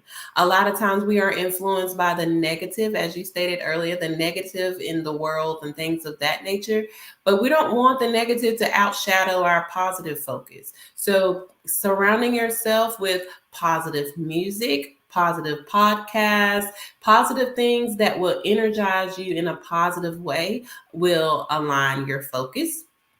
The fourth thing I would say as well is to make sure you are taking care of yourself. As I stated earlier, resting, getting in the proper amount of sleep, and also not only resting, but making sure that you reward yourself. A lot of times we go on to the next thing right after it's accomplished. We move next to the next thing. And instead of taking that time and pausing for a second and say, hey, I accomplished this. I was focused. I accomplished all of my goals. Reward yourself for the focused things that you have. And then the fifth thing I would say, stop procrastinating. We have to stop procrastinating, because a lot of times we will push things off till later. Oh, I'll get to that later. I'll get to that later. I'll get to that later. Later will end up being 2 years later, 5 years later, 10 years later. So if we stop procrastinating, that will bring our focus into play, and we are able to achieve all of our goals. I love that. Wrapping it up, mindfulness, alignment, celebration, and get to it. Okay. Yeah. So thank you so much for being with us today. And remember, genius is common. I'll see you on the other side. We're here not only for authors, but we're here to talk about how we can support Black scholars. The Black Business Expo's mission is to raise funds for high school seniors going to college or K through 12 entrepreneurs. This expo is a fundraiser for students. You may go to www.blackbusinessexpousa.com to donate to the scholarship fund, or use the Cash App that is on the screen below, and that is $BBXUSA. Our goal is to give laptops and up to $5,000 to 10 students. Students can register at www.blackexpousa.com. Every dollar counts, so we want to remind you to donate to the scholarship fund. We want to thank our Business Expo USA sponsors for February 2024. They include NC100, Moody Capital Partners, Suede Soul, The Hello LLC, Lotus Ritchie Coaching and Training, Carolina, Virginia Minority Supplier Development Council, Step Management, Barbara H. Smith LLC, 5-Star BDM Media, Margie McLean Foundation Incorporated, Genius is Common, Earth Essentials, Mullane Shani Global, Executive Woman Success Institute, the Quality Coaching Company, Superwoman Business Services, Creative Force Studios, Lee Entertainment, Artistic App Design, Black Business Expo USA. Genius is coming, and I will see you on the other side. Absolutely. So our coaching program help people that have the lack of time, that lack strategies, and lack the confidence to go after their dream life. So we help them implement tools. We help them implement lack of finances or the education behind finances. But it wasn't until I lost my firstborn, my only son, that life changed for me. And where I was going after it all, living the corporate life, hit my 6-figure income and living in my dream house with my dream man, driving my dream car. Wow. I nearly lost it all when I lost my son. And so I realized it only takes one financial catastrophe that can change your entire life. That's what made me start All New Beginnings. Because no matter what's going on in life, there's a new beginning. And because of that, we develop a program called Wise Minded. My little slogan is, don't just dream it, let's live it. If they want to connect with you or work with you, what is the best ways for them to be able to do that? Well, for my social media guru, you can connect with me on every single social media platform as Tanya T. Wallace. I was born in a little village on the island of Haiti. Many deadly diseases pounded me. It is as if they were on a mission to end my existence on this earth. I refused to give up. In 1983, I left Haiti and came to the United States of America. And I came with $5, 2 shirts. I didn't speak in English. I came to Atlanta. I got a job. I was a doorman. I was a doorman with a dream. What I used to come on stage. I'd rehearse this moment that I'm standing in front of you. That's the power of a dream. Maybe today is the day you begin acting as if you already have it. And then step out with full force. Take a risk. No condition is permanent. Don't let your situation distract you. You are chosen. You are called. You are born for a purpose in this life. Did you know women represent just 3% of Fortune 500 CEOs and less than 15% of corporate executives at top companies worldwide? Have you wondered what the secrets are to getting into the top ranks, whether in the private or public sector?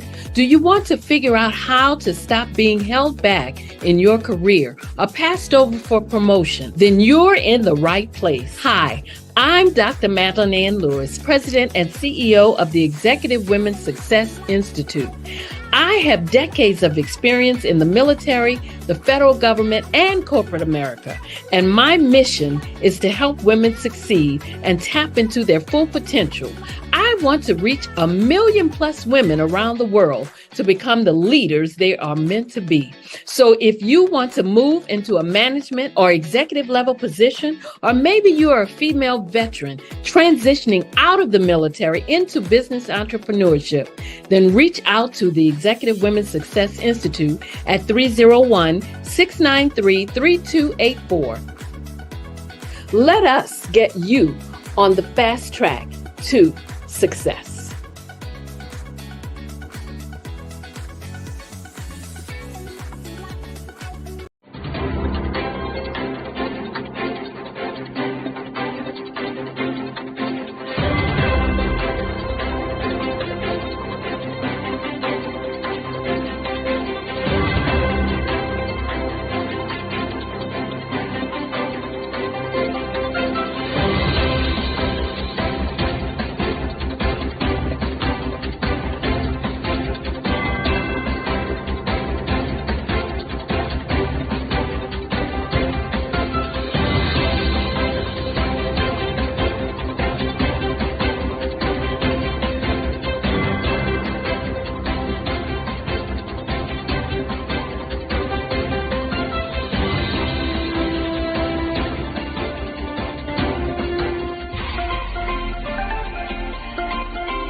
Dr. Eric Kelly III and a host of phenomenal speakers from all around the globe for this 7-day virtual event that you don't want to miss. The mission of the Black Business Expo is to raise scholarship money from kids all the way from high school, all the way from college. The Black Business Olympics is one of the largest Black business showcases in the world. It is an opportunity for businesses and companies to showcase their businesses globally. We are going to be giving away laptops up to $5,000 away to students. Again, I'm Olivia Appleberry, the founder of 2 Cents Finance and one of the speakers for the expo. I am so excited to see you there. For more info, go to www.blackbusinessexpousa.com or call 919-308-9090 and hope to see you there. I am Black business. From the moment I wake until the time I sleep. Yes, I am Black business. I am Black business. Tell me, are you Black business? I am Black business. Do you support Black businesses? Listen, I support Black business because I am Black business. Black Business Expo, one of the largest business showcases in the history of Black business in the world. The world! Sign up today at www.blackbusinessexpousa.com or call 919-308-9090. I am Black business. I am Black business.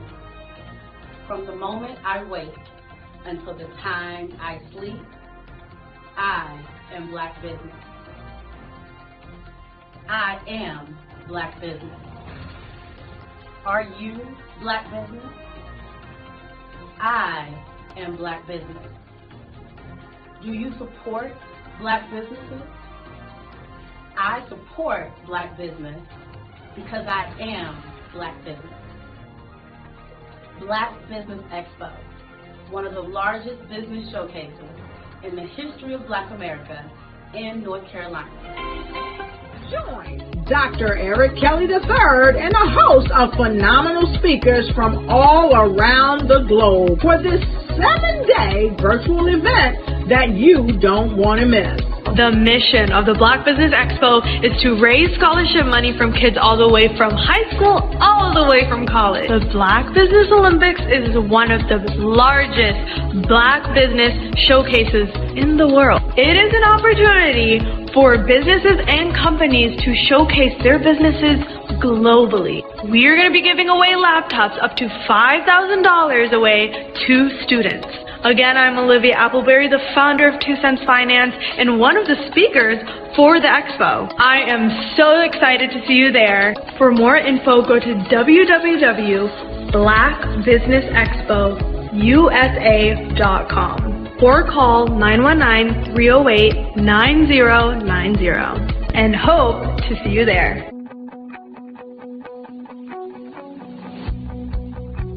I am Black business. From the moment I wake until the time I sleep. Yes, I am Black business.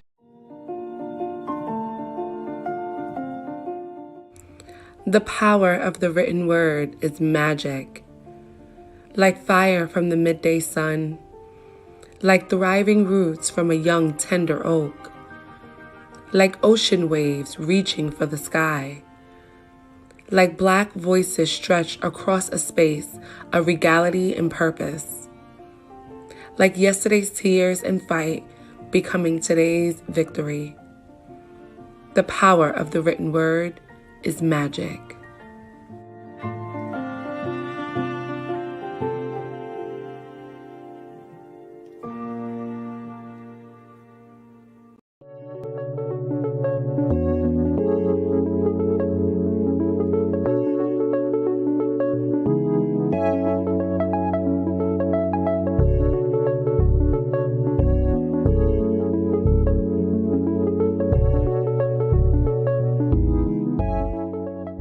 passion has been around helping communities of color and historically underrepresented and underserved communities, minority, rural, veterans, persons who are differently abled, in the intersection of education, innovation, technology, industry, and let's throw some entrepreneurship in there just for fun.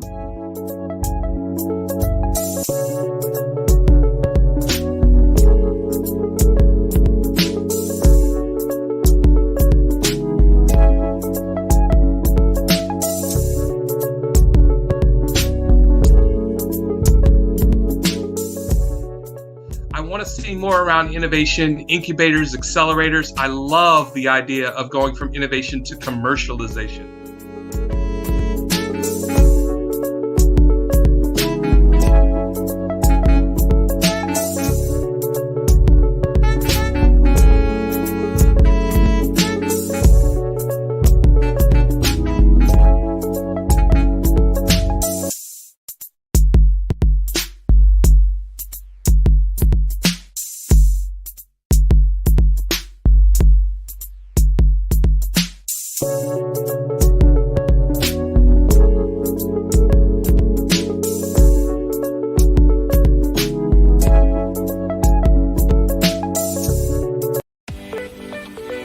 You are in the right place at the right time. The Black Business Network opens again for its Black Business Olympics, a 24/7 broadcast on business, strategies, global branding, social media marketing, finance, advertisement, and much, much more. Featuring the top, most powerful entrepreneurs and speakers and thought leaders from all around the world as they gather together for this phenomenal event. Join the Black Business Network streaming live into the metaverse, STEM City, USA, Black Multiverse, Pod TV, Roku, Hulu, iHeartRadio, Apple TV, YouTube, TikTok, Instagram, Google Podcasts, Facebook, LinkedIn, IBM TV, Spotify, and Twitch. Tune in today and be a part of this amazing movement. The Black Business Olympics welcomes you.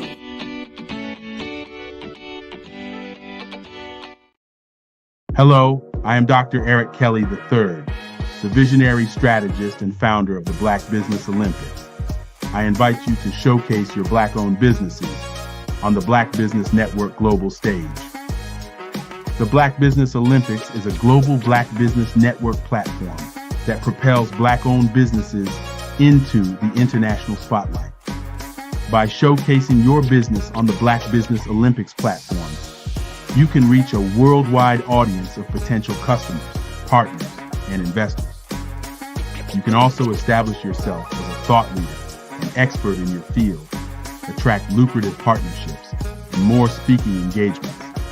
In addition, the Black Business Olympics platform provides a valuable opportunity to connect and collaborate with like-minded entrepreneurs and business professionals from around the world. This can lead to new business opportunities, ideas, and relationships. Finally, by sharing your story and expertise on the Black Business Olympics platform, you can inspire and empower others. This is a powerful way to make a positive impact on the world and leave a lasting legacy. If you are a Black-owned business owner, I encourage you to seize the opportunity to showcase your business on the Black Business Olympics platform. It is a once-in-a-lifetime opportunity to make an indelible mark on the world. Be one of the 1,000 visionary entrepreneurs who are changing students' lives, shaping industries, and leaving an unforgettable legacy for their families. Unleash your voice on our global stage and watch your business thrive. Black Business Olympics is one of the largest Black business showcases in the history of Black business in the world. Yes, the entire world. Just give me a call today at 919-308-9090.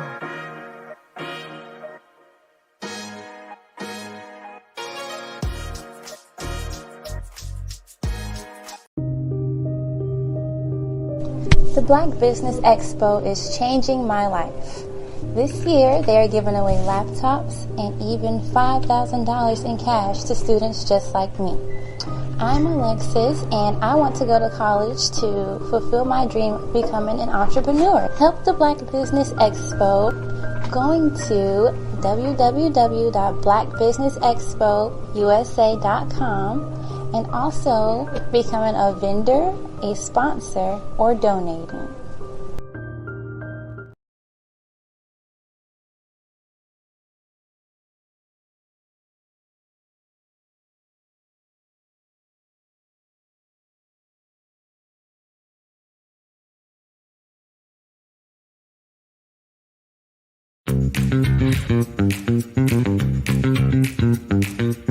It's time for you to start bossing in social media. For all your social media needs, you've come to the right place at the right time to get your website designed, landing page, social media platforms, and get the training you need to get in front of the people that's ready to buy your products and services. Let me train you with StreamYard, Zoom, Clubhouse, and much more. And let me help you get your virtual professionals, not assistants, because assistants can only assist you. Hi, I'm Barbara Smith. Genius is common. My genius is executive coaching and professional corporate training. As the master executive coach and corporate training ambassador for the Genius is Common movement, I help business owners craft their stories in such a way that you know exactly what they do, what they have, and what they bring to the table. Many times as business owners, we are asked, so what do you do for a living? And we could be crushing in our businesses, but we're not quite sure exactly what to say in a short amount of time. Well, I help you take those stories that are the reason why you're in business and why you're so passionate about your business and craft them in such a way that people are drawn to you as opposed to being repelled by you. Because every conversation, every time you talk to someone about your business, you are excited about it. But are you really conveying what you do, what you have, and what you bring to the table? And do really people understand why you care so much and why they should care that you have the solution to their problem? Well, I'm here to help you with that. As a master storyteller, I can help you with your stories and spin them in such a way that they are intriguing and fascinating. People want to listen to you talk about your business. That's why at the Genius is Common movement, I am the master executive coach and professional training ambassador. That's my genius. And genius? Oh yeah, it's common.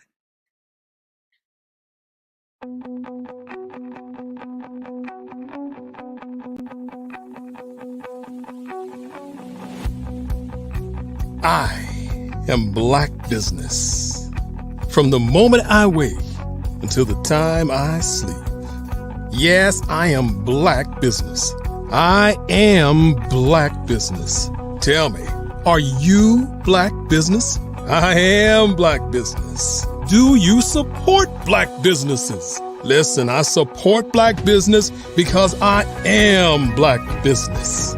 Black Business Expo, one of the largest business showcases in the history of Black business in the world. The world! Sign up today at www.blackbusinessexpousa.com or call 919-308-9090. I am Black business.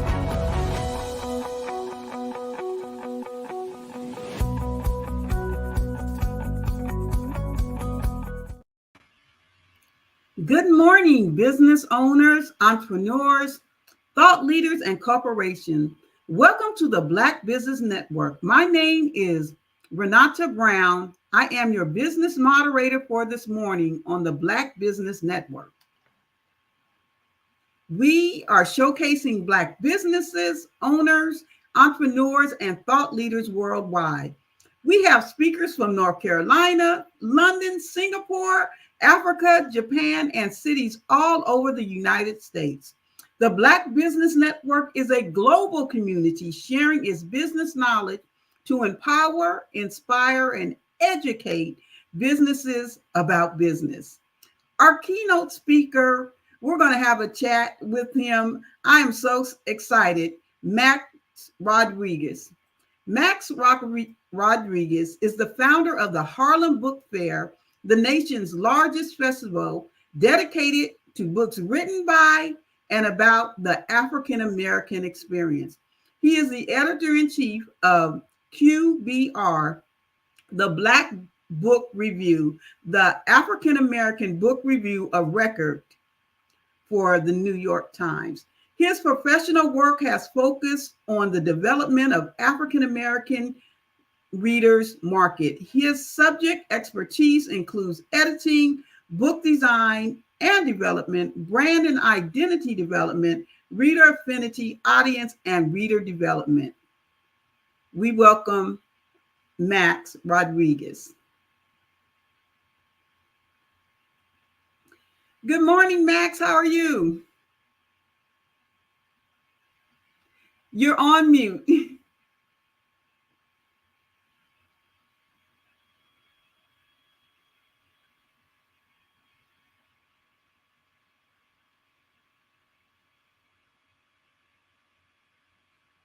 It should be okay.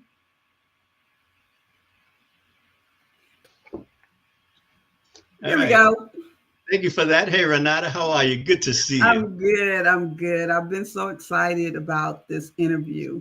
I'm so happy and look so forward to this conversation. I want to thank you and Eric, Dr. Kelly, for the work that you're doing, not just for authors and literature and literacy, but just in business. It's quite an undertaking.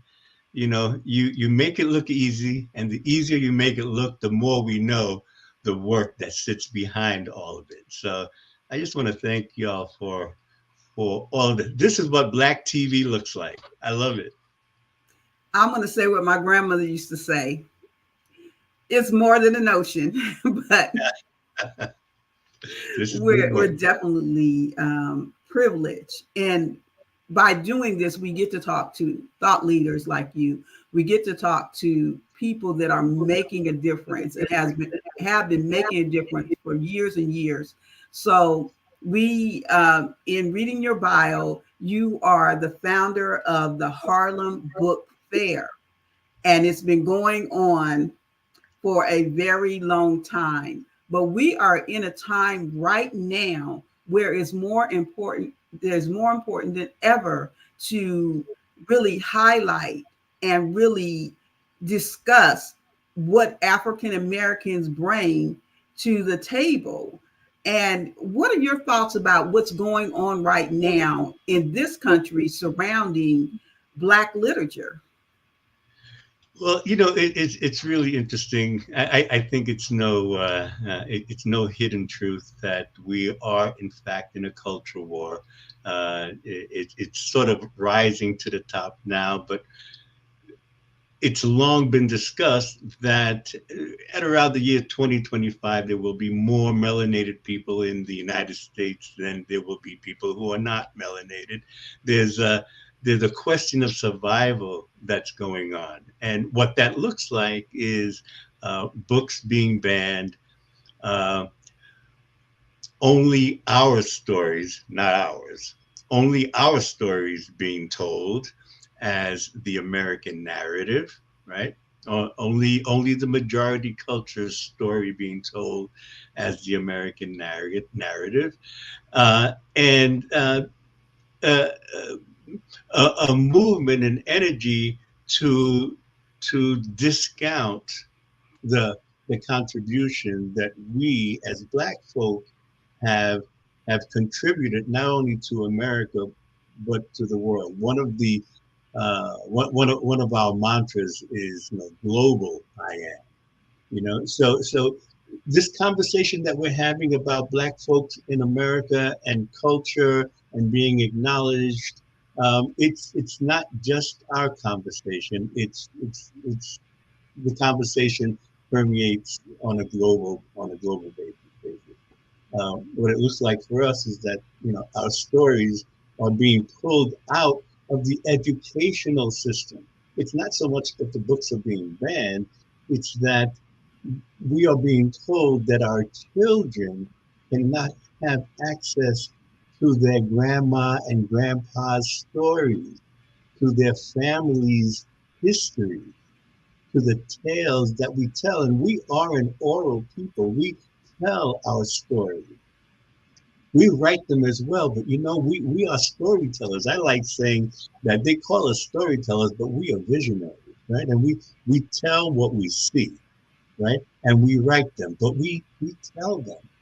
And we're being told that our stories, the stories of our history, of our people, of my father and your mother and your grandmother, can't be told in a place where one is supposed to be educated. And clearly they are educated. The question is to what? That's what Absolutely. So I have a grandniece and a grandnephew, and I've spent a lot of time with them. I used to take them to school, and we used to have wonderful conversations. And one conversation I had with them around Black history and what they were being taught, I was amazed, and not in a good way. I had to correct them and say, this is not the story. This is not the real thing. I had to tell them about Christopher Columbus and what really went down and some other things as well. Even in the telling of the civil rights movement, what they're being taught is not the real story.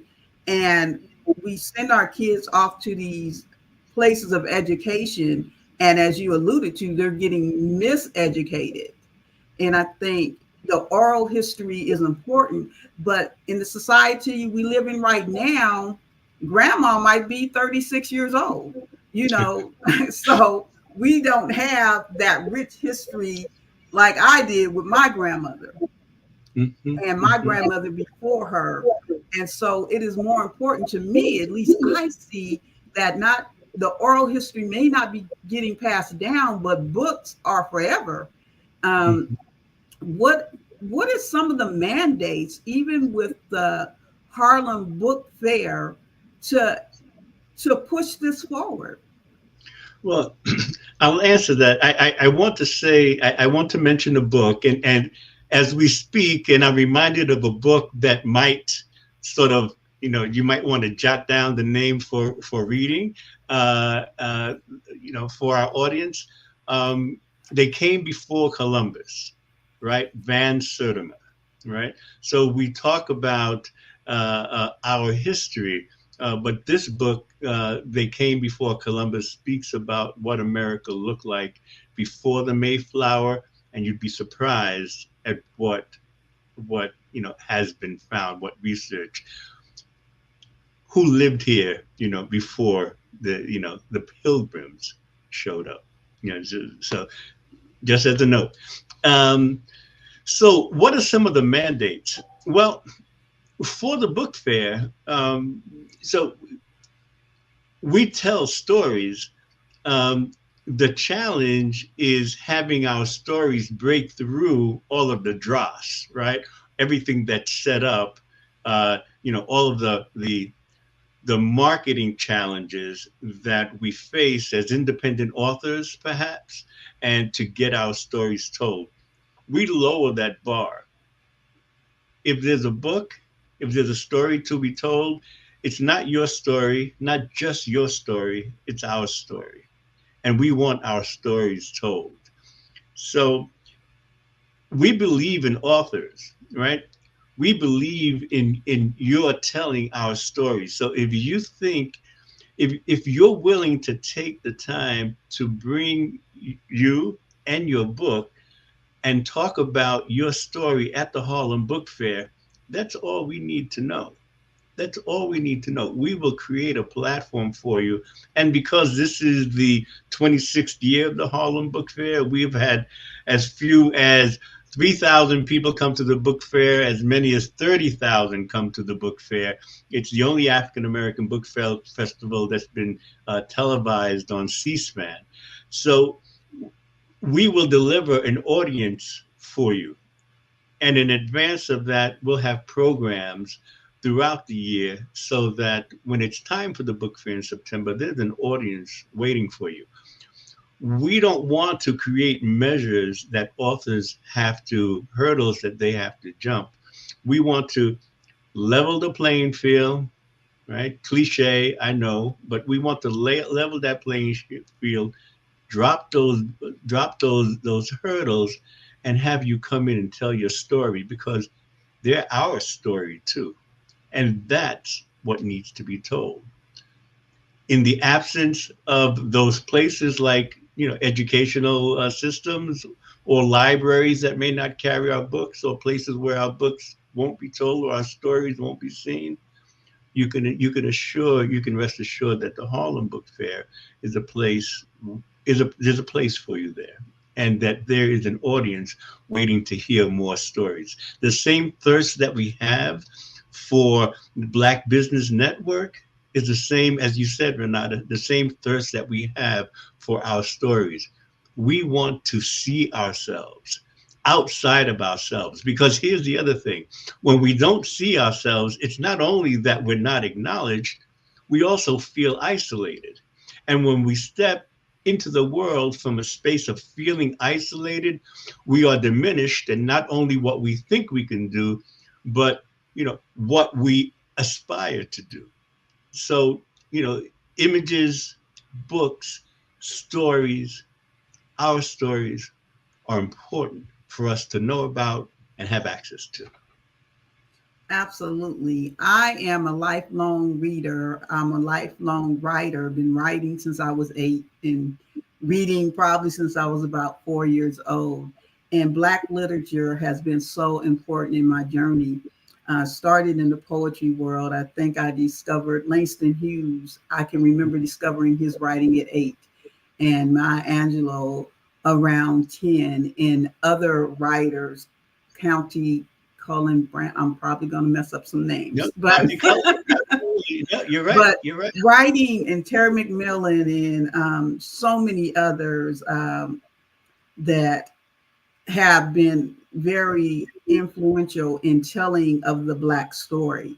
I know for me, it was always important to be able to see myself in those stories, or to relate. And even if it wasn't my story, it may have been my auntie's story or my cousin's story or somebody that I could relate to. So it's very important. Now, 26 years, that's a long time. How have writers changed over the years as we see the proliferation? And I know I ask compound questions. We see the proliferation of going from the traditional publisher market into self-publishing, which self-publishing is like a world. It's not one single thing. So what are the transitions that you have seen? And I'm going to put you on the spot. Well, I'm going to let you tell us the good and the bad about what you've seen through the fair with writers. Okay, so we live in a connected world, right? So with the advent of digital technology, how it impacted publishing is that it gave us all access to the audience that only publishing or publishers had access to. Right? Because the only way you can, the only books that were available were those at Simon & Schuster, Random House, Hachette, Penguin, Putnam. That's where we found our books, and they got to decide whose stories were told. With the advent of digital technology and the leveling of that playing field, everyone had access to bringing their book to the market. Everyone adapted quickly. I'll speak a little bit more about that, but financially, business-wise, it shrank the profit margin for publishers. But at the same time, and because it did, it made publishing even, traditional publishing even more difficult for what is determined, what is known to be a niche market, right? A segment market, made it even harder for us, right? So, and in doing that, it put the burden, not just of telling the story on self-published authors, but also the marketing, getting the book out into the market, onto those bookshelves. We know how to write books. We don't necessarily know how to market books, right? So that's part of what we do, right? Is how to break through, how to get that book into the marketplace. The good part is that our voices can now be heard, right? The responsibility of that is that we have to meet sort of the measures of what is expected from a book. So we can no longer self-publish a book. That book that is self-published has to look like a book that you would buy from Amazon or the shelf at Barnes and Noble, right? Because you have a buyer who has now been conditioned to expect a quality book cover, right? Correct language, syntax, agreement, everything has to be. And if it doesn't meet those measures of what people have been used to buying, then the book gets termed self-published, negative, right? What we're working towards is changing that language, self-published, to independent, right? Indie writers. Yes. Right? We just call them indie writers. It has a different feel. It doesn't come with the stigma of being quote unquote self-published. So that is kind of the space that we're in. We have more voices. I was speaking to a bookseller, Sisters Uptown Books, and she said, Max, I get more books from independent authors than I have room, to put them on the shelves. So we're getting a lot of voices. The question is, how do we, in our work on our side, continue to grow the audience, to let the audience know that these books are there? And that's why the Harlem Book Fair, one reason that the Harlem Book Fair has been so popular, because you'll find your story. You'll find your story at the Harlem Book Fair. That's so true. I like that, independent authors, because that world it's a big world, and the spectrum is wide. And what I do through Dreamspire Books, and also what I did on another platform, I taught a class for almost 3 years called You Gave Birth to the Book, Now You Have to Raise It. And I know the title kind of just struck. I'm actually going to write it. It works because it's true. It works because it's true. When we talk about that, indie writer and self-published writer, we always have to look at the source of things. Sometimes I wonder where that, self-published, with its, sort of haughtiness, sort of emanates from, because there's a dollar value that sits behind that word. Because if I can impress on you, the writer, that this is a self-published book rather than a published book, a publisher's book, then you're going to look at my book before you look at that book. So we don't take language lightly. And that's why we specifically want to start moving away from the idea of saying one's book is self-published. It's an indie book. It's independently published, because that says something else. It's independent of them, you see, and we resonate. That works for us. We like independent authors because we like the idea of independence. I am definitely going to make sure I add that up front to my lexicon. Okay. Independent.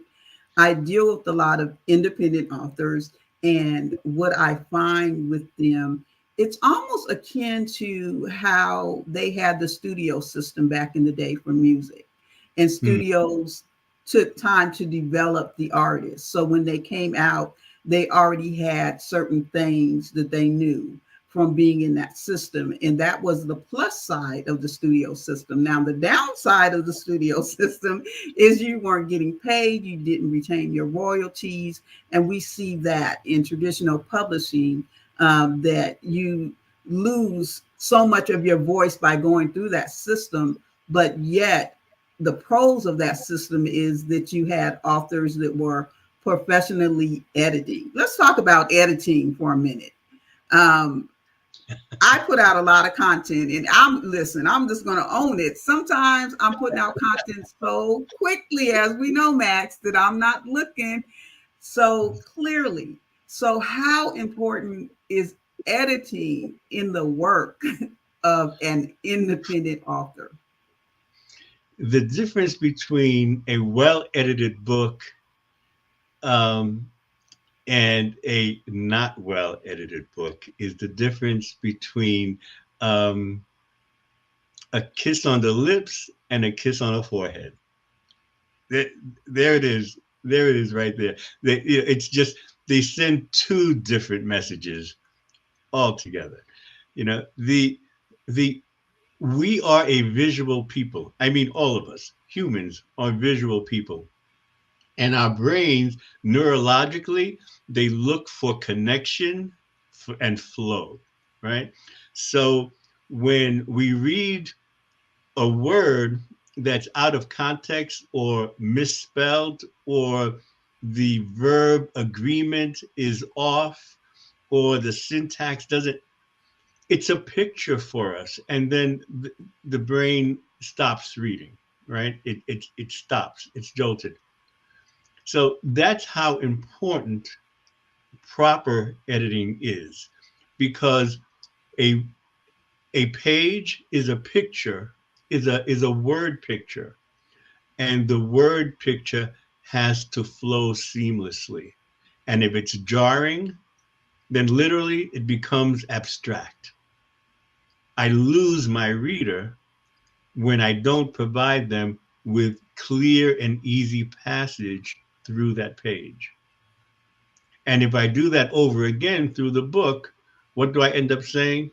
It's a self-published book, right? So editing is really important. A book is a product in the marketplace that is compared against other books in the marketplace. So if I'm looking at a book that's edited by a professional, a career editor from Random House, I got to meet that measure. I simply do. You're not going to ask your best friend who's an English teacher to edit your book. What? You're not, right? Because, knowing English is not knowing syntax, right? Because you teach syntax. Do they really teach syntax in school these days? I don't think so. So you're not going to ask your best friend. You're not going to ask someone who teaches at a college. What we say in publishing is writers tell stories, editors write books. And that's the difference. I rely on writers to tell a good story. When I'm doing editorial work for them, give me a good story. I'll provide the syntax and the agreement and the proper punctuation, and because that's grammar. There are different types of editors. There's continuity editors, there are line editors, so when you're in traditional publishing, these different disciplines of editing all get their eyes on your work. As an independent author, you have to know that there is line editing, there's continuity, there's all of these sort of copy editors, all of these types of editors that need to look at your work before you release the book. I'm glad that you took the time to break it down. And this interview's got to be on your listening list, because I know that I find a lot of times that editing is a step that is so often overlooked. Grammarly, might help you with grammar, but it's not going to help you with syntax. It's not going to help you with agreement. I love when you said that writers write, they tell stories, but editors write books. That's right. I'm sorry, Renata, because a book really is a product in a marketplace. You're not going to give someone who bakes, right? You're not gonna ask them to build a set of pliers for you, because it's a very specific thing. A book is nothing more unromanticized. It's a product in the marketplace. What I am going to insist from you is the best story that you could ever tell. That I'm going to insist on from you. But after that, it's going to be my job to make it market worthy, because they're different. There are two parts to that story. There's a story, and then there's the product that the story is placed into. Absolutely. Oh, wow. I'm definitely going to cue this up, because it's a message that needs to go out. With social media, we find I'm not going to name the group, so I'm a part of a lot of book writing groups and book publishing and marketing groups. And some of the questions that are asked just kind of sometimes leave my mouth gapped. I'm just, it's incredible, the lack of knowledge. And then you have a bunch of people that themselves have not been educated, giving out advice that is not good. And sometimes it really bothers me, because like you said, writers, they have that passion to tell that story, but that is not a book. And I have a friend, she's a little blunt, and she says, if you just want to tell a story, get a journal. But if you want to write a book, you have to educate yourself, and educate yourself around, like you said, people that are experts in the field, people that know what they are doing, and have more than one editor, one type of editor on your book. And I'm just going to say it again, Grammarly is not an editor. No, Grammarly is not an. It is not an editor. It's not an editor. It's not, and it's not just editing. You see, we tell stories. We are a visionary people, right? And we have stories to tell, and they're good stories, right? We love our stories, but we need a team to get that story out. It's not just an editor, right? It's knowing that you have available to you as an author, that you have available to you a network of bookstores that you can immediately have your book, placed into. It's knowing that you have trusted and proven people who could market and serve as publicity people for your book. You need a team. They say, it takes a village to raise a child, right? Well, it takes a team to raise a vision, to raise a book. It does. So just like you have a doctor and a dentist, you may have a lawyer and an accountant, you have a team around your life. Put a team around your book. It may sound a little self-promoting here, but 25 years of working in publishing, I've met those people who are us, who have worked through traditional publishing, have built their creds, they have stolen the fire, so to speak, and are doing this on their own.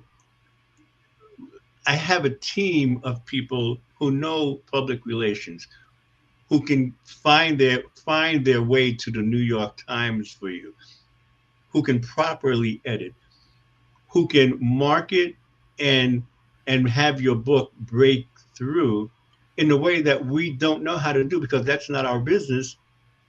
We know how to tell stories. We do that. Now, if you decide to do it on your own, which many of us have, I call that tuition, because that is life. You're paying for it, and that's life teaching you. You're learning as you go. And I know that every single person who has done this on their own can say that they have spent more money in learning how to do it than they have in getting it done. You know, in when they get to that aha moment, they look back, they see how much money they spent where they didn't need to spend it because they were talking to people who haven't done the work before. So one thing I would encourage writers to do is when you contract someone, you always get references, people who can vouch for them, who can say, yes, I've worked with them. I started here at 0 sales. I ended here at this number of sales. Numbers don't tell stories. So make sure that you validate, right? That you vet the person that you can that will move your book forward past their good intention. Past their good intention. Let's make it let's make it numerical. Let's show me what you've done. Yes, I want to do business with you. Show me who you've done business with and what the results have been. Because this is your product. Otherwise, you're going to spend more tuition than you need to. Absolutely. And I've heard so many horror stories where that happens, where just because you can do it for yourself doesn't mean that you can do it for someone else. That it's a different discipline in doing something for yourself than putting your market services on the marketplace. And that's, it's, to me, so much gets lost in between telling of the story and creating of the book and having a team around you or having the resources around you to make that come to life. And those are steps, like you said, you're going to either pay on the front end or you're going to pay on the back end, but you're going to pay for that. And you are going to pay. You are going to pay, Renata. The thing is, when you do it just out of passion, you're going to pay. But when you pay that same amount to someone who's done it before, you're going to get a return on that investment. All you're going to do when you pay to learn is your return is going to be that you learned. That's it. But then you still have to put the book out into the market, and there's a cost to that. So yeah, it's really about, you know, your return on your investment of time and resources. I always recommend that authors set aside a reserve for marketing. A lot of us spend our money into producing the book, and then there's nothing in the bank, so to speak, for promotion and advertising and social media and all of those things that are required to help break the book out. you mean people are not going to buy my book just because I wrote it? I actually have to have a marketing budget? I have a running joke with an author. She always tells me, she says, this is the best book you've ever read, Max. And I always say to her, you know, that is true. This is the best book that I've ever read. And I want to let you know that's the same thing that every author who calls me tells me. And it's the same thing that I say to them. Yes, this is the best book that I've ever read. You know, no, it doesn't matter whether it's the best book I've ever read or not, or the best book that you've ever read or not. The question is, how will it land in the marketplace? And how do we make sure that it reaches, right? That we get someone to touch it. That's it. We talk about that front cover, how important the front cover is. We've all heard this. The reason that the front cover is important is because once that book is touched, right, neurologically, 90% of the sale is completed, because a relationship has been created between that buyer and the book. The cover has done its work. It's not just, it has to be a good looking cover. We have to know why a good looking cover, a compelling cover is important, because once that touch happens, more than half of the sale is completed. What do people do? They then turn to the back, or they turn and open the cover to see, to read the liner notes or whatever it is. The goal is to get a reader, a potential buyer, to touch the book. If you can imagine, you walk into a bookstore, there are hundreds of books on the shelves. What do I have to do to make my book the one they touch first? I love that. So I am a web and graphic designer and dabble a little bit in book design. And one thing I find in doing book covers, sometimes authors want to tell the whole story on the cover. I can't even, I'm going to not even tell that story, but I've had some interesting experiences getting them to understand design, getting them to understand what captures the eye, what is a central point, how that the eye automatically looks at things in certain order. And if you have a chaotic order, then the eye doesn't know where to look. And so the message is not sent.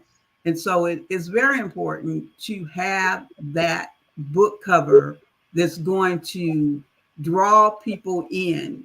And the story is inside of the book, but what gets you to pick up the book is the cover initially to see what is going on. And I see that, oh, I could just talk to you forever, but there's so many people that skip these steps, and there's no skipping those steps. You have to do that. We're definitely going to have you back. But one thing I can tell you for sure, if you go to QBR, you're going to get it done right.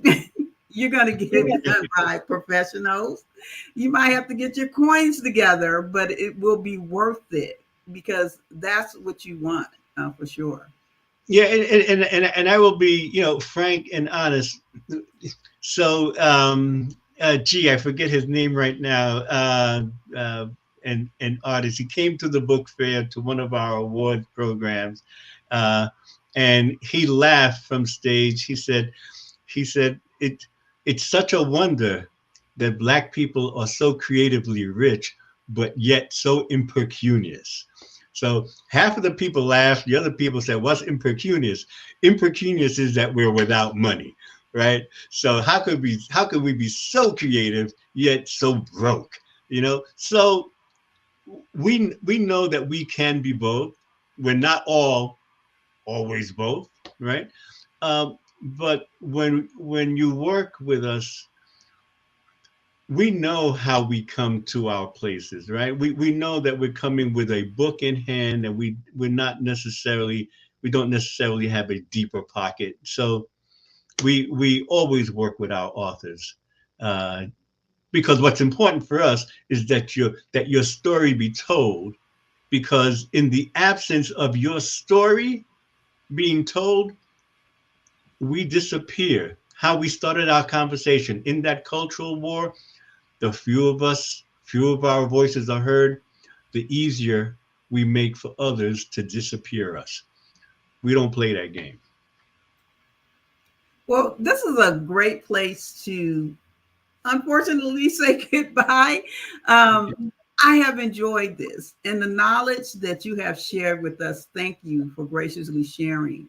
If you don't know about the Harlem Book Fair, I don't know what rock you've been living under, but the Harlem Book Fair is happening in September.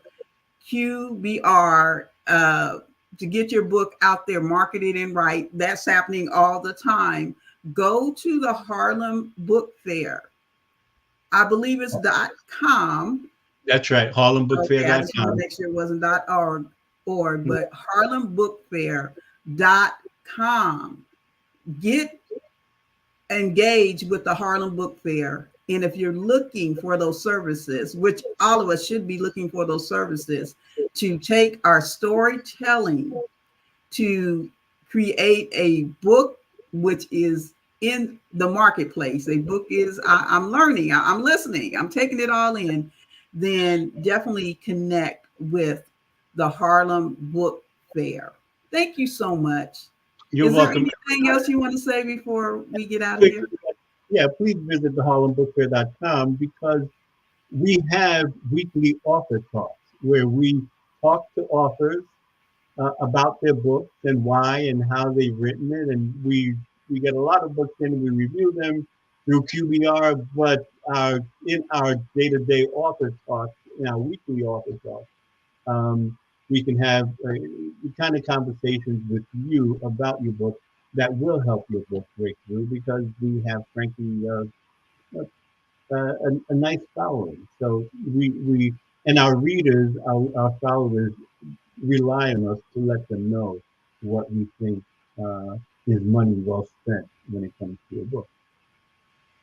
Absolutely. So definitely go for all the information. Go to harlembookfair.com.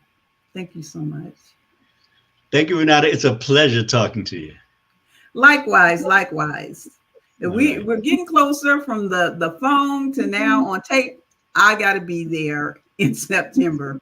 Well, I hope so, because I have a place for you if you can come. We'll be there. All right. Thank you. Thank all righty. Wow, what an interview. But the Black Business Expo Literary is not just about authors. It is about the mission of the Black Business Expo's mission is to raise funds for high school seniors going to college or K through 12 entrepreneurs.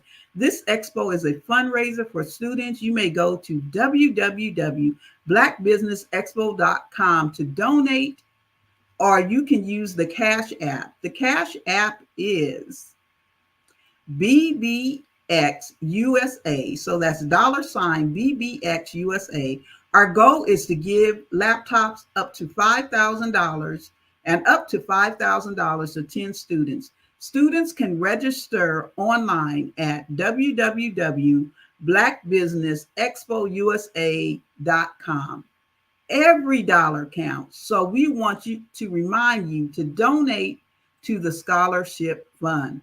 We want to also thank our Black Business Expo USA sponsors for February 2024.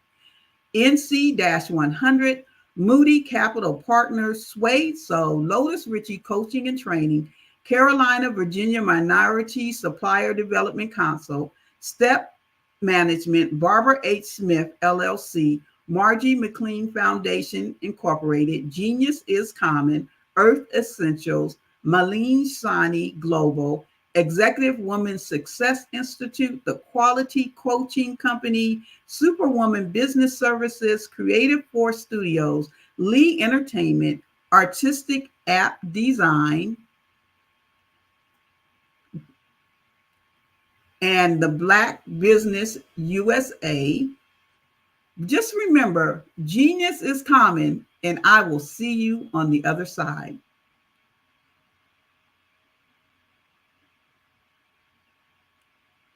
And we definitely thank you for joining us this morning. Didn't I tell you it was going to be great? Didn't I tell you that we were going to have some amazing guests? You want to catch it. If you didn't catch it live, definitely you want to catch the replays. What a wonderful talk we had with the founder of the Black Harlem Book Fair that's been going on for 26 years. Be a part of it. Be a part of what we're doing here on Black Business Network, the Black Business Olympics, the literary edition. You have a chance to be a part of that every month, the second week of the month. So definitely connect with us. Be a speaker. We also need moderators as well.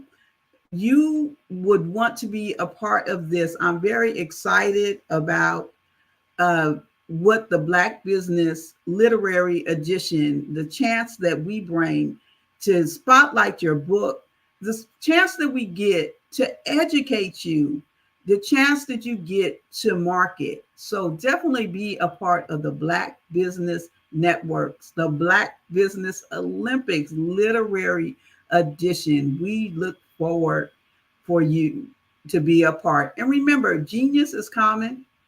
And I'll see you on the other side.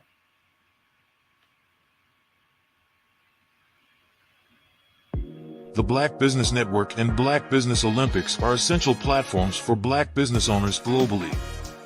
They provide the tools and support you need to succeed in today's competitive marketplace. Join us today as we collaborate together with businesses from around the world to support our children, students, and young future entrepreneurs, Black businesses and corporations. We raise funds for students going to college and young entrepreneurs who are aspiring to be business owners, and we invite you to be a contributor today. Visit the website www.blackbusinessexpousa.com to connect with and learn more about how the Black Business Network and Black Business Olympics can help you not only share your amazing business story to businesses, but also serve future generations.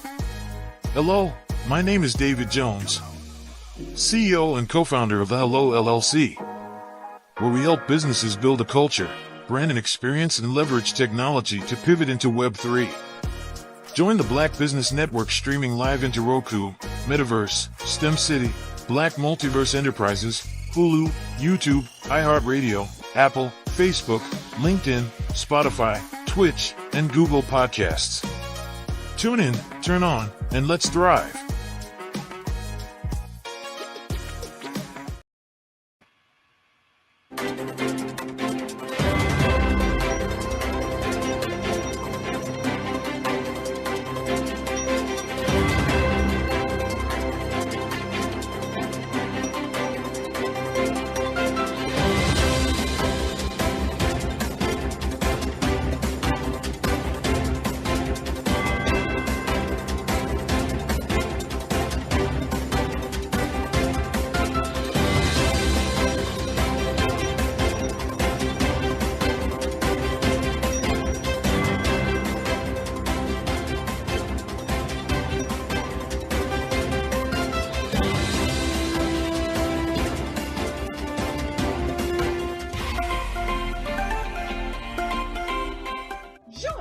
Dr. Eric Kelly III and a host of phenomenal speakers from all around the globe for this 7-day virtual event that you don't want to miss. The mission of the Black Business Expo is to raise scholarship money from kids all the way from high school, all the way from college. The Black Business Olympics is one of the largest Black business showcases in the world. It is an opportunity for businesses and companies to showcase their businesses globally. We are going to be giving away laptops up to $5,000 away to students. Again, I'm Olivia Appleberry, the founder of 2 Cents Finance and one of the speakers for the expo. I am so excited to see you there. For more info, go to www.blackbusinessexpousa.com or call 919-308-9090 and hope to see you there.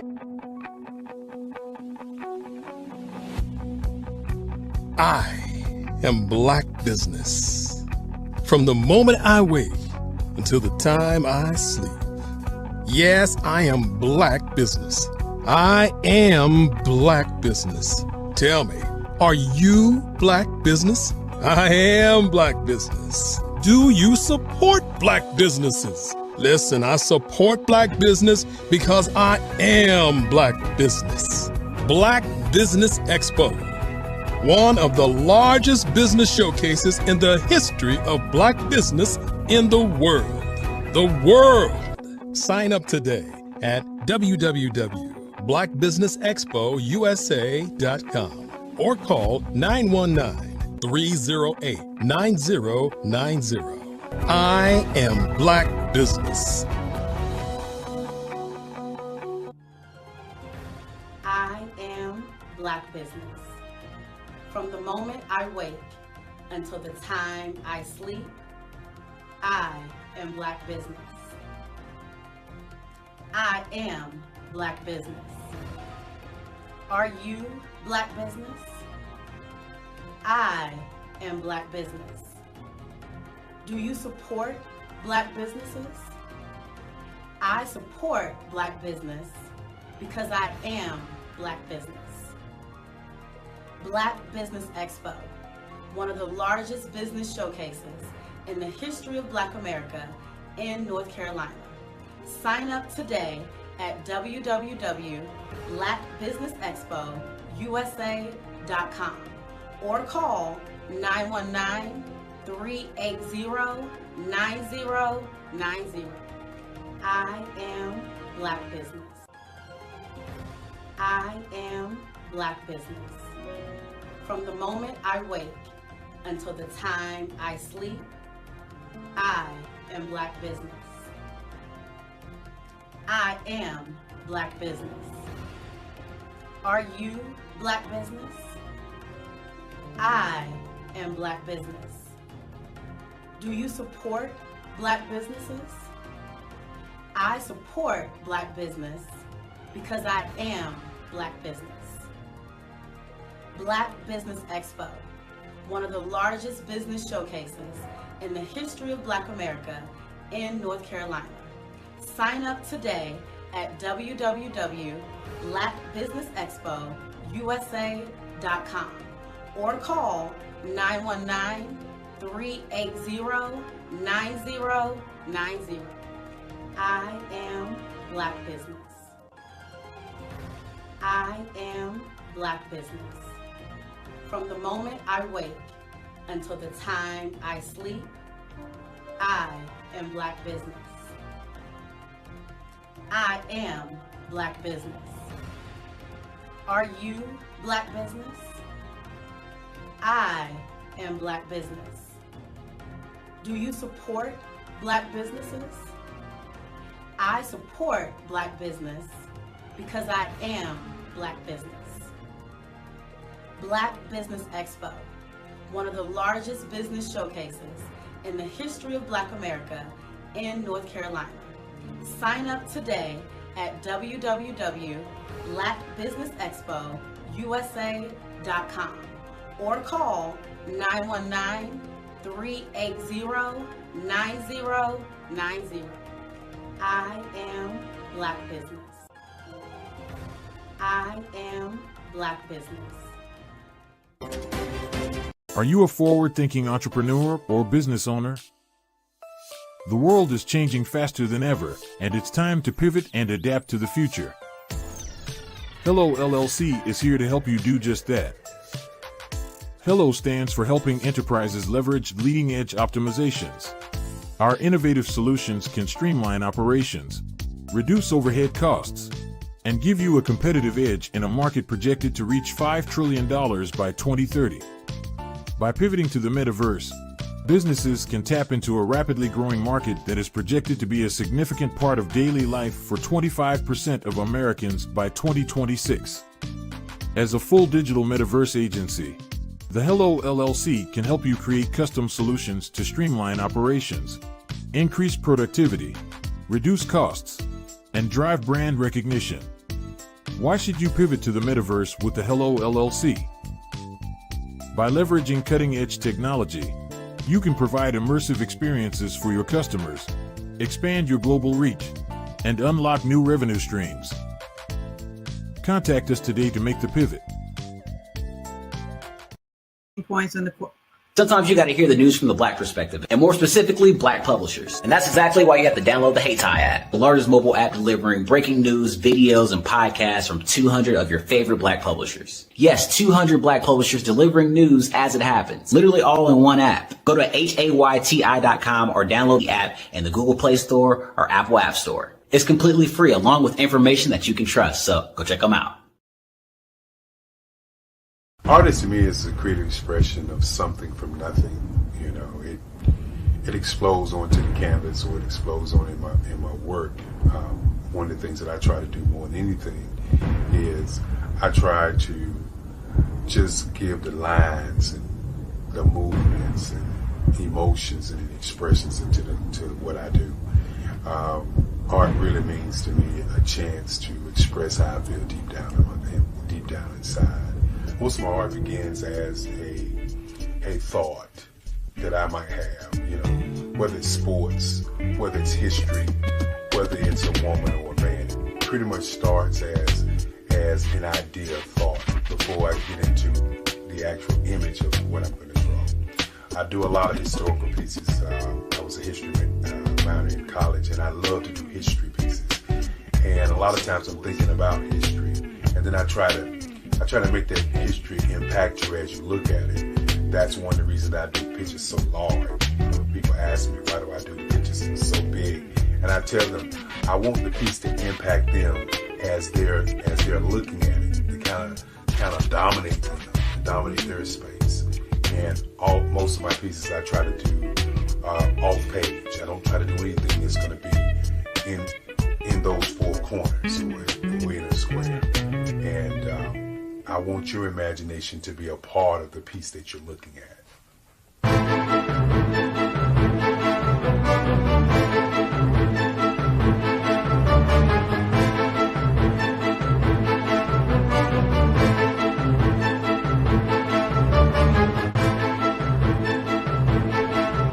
The way I feel when I'm drawing, when I'm creating something, is I feel free. I feel like there is an anticipation of something that's going to come. I try not to draw first. I try to draw second. And what I mean by that is I try to allow myself to kind of get into the piece and just relax.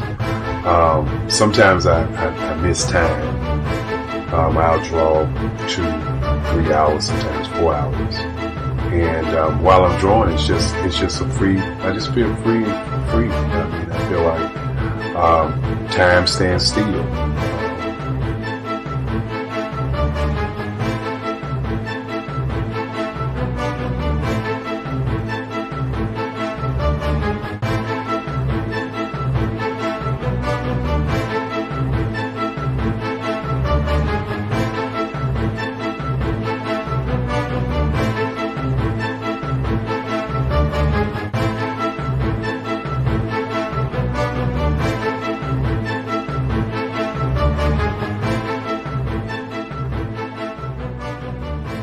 That's what it's all about in terms of the lines and the colors in my work, is to get an expression, to go deeper and past just what you see on the surface, but to go in and try to find an expression that everybody gets a different taste of what that expression is, whether it's anger or whether it's being happy or whether it's being, kind of calm or nonchalant. That expression that people take away from the piece is the most important part of what I do as an artist. Bold is the size of my pieces, where I try to do the piece larger than life, to kind of push forward toward you. That's what the boldness is all about. It's not so much about the lines, it's about the size.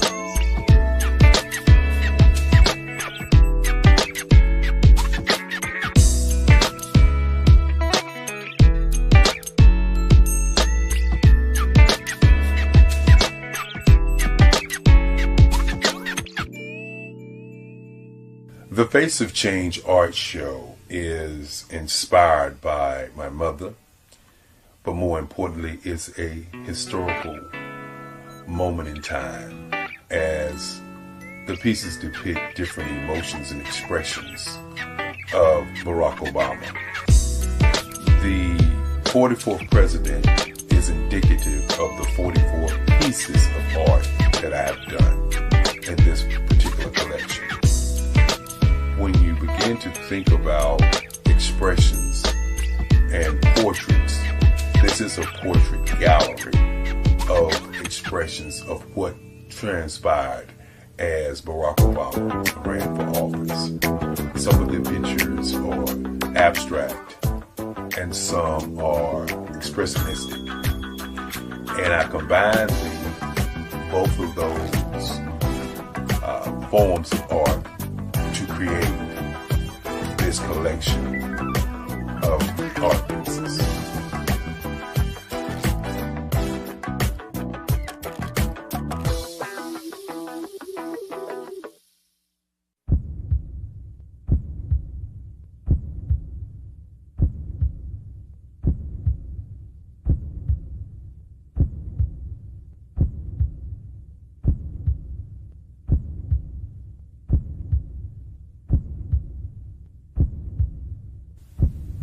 Overcomer, brilliant, ambitious, motivated, awesome, Obama.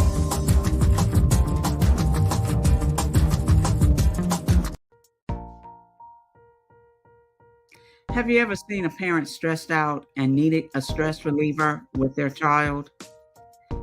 One morning, I was coming out of a store and saw a mother and her 3 or 4-year-old son. She was highly upset, actually beginning to yell at him. However, the more upset she became, it seemed the calmer the child became.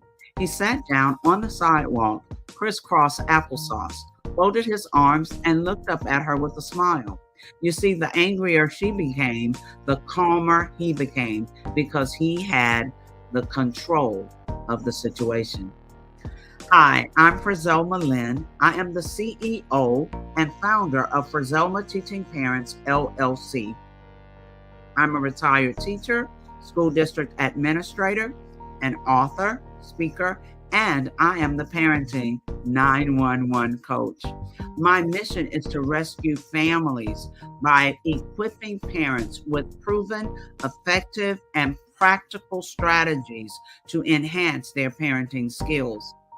Many times we as a society expect parents to teach, train, and raise their children without providing the necessary tools they need to accomplish this. However, parenting issues cannot be resolved without intervention. Therefore, Frizelma Teaching Parents has provided coaching programs, digital courses, and live webinar trainings to provide step-by-step research-based parenting strategies, even for parents whose children are disrespectful, defiant, for those who have been diagnosed with ADD and ADHD, and even for parents of adult children. No longer will you have the need to feel like you are a failure as a parent. You'll now have the tools needed for each situation. Trust me on this one. Go to www.parenting911.org. Book a 15-minute strategy session with me or choose one of the coaching programs. Our training helps parents relieve stress.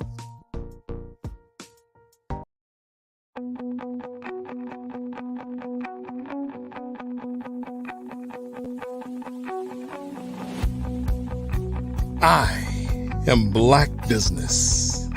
From the moment I wake until the time I sleep. Yes, I am Black business. I am Black business. Tell me, are you Black business? I am Black business. Do you support Black businesses? Listen, I support Black business because I am Black business. Black Business Expo, one of the largest business showcases in the history of Black business in the world. The world! Sign up today at www.blackbusinessexpousa.com or call 919-308-9090. I am Black business.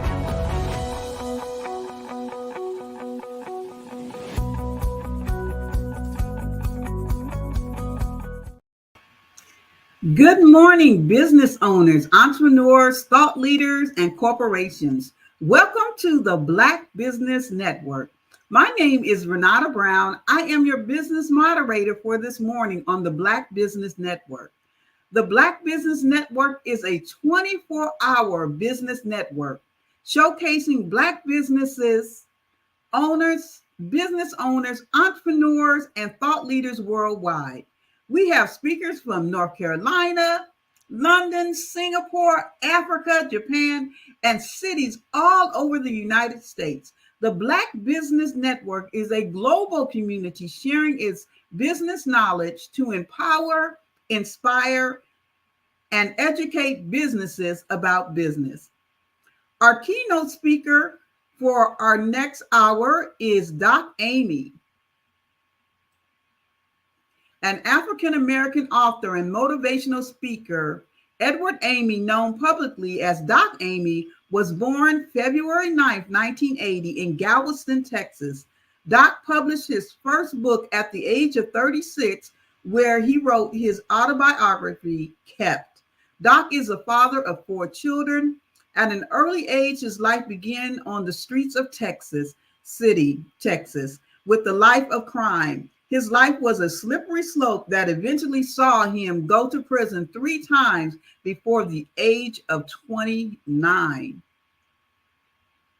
A children's pastor leaves an impression.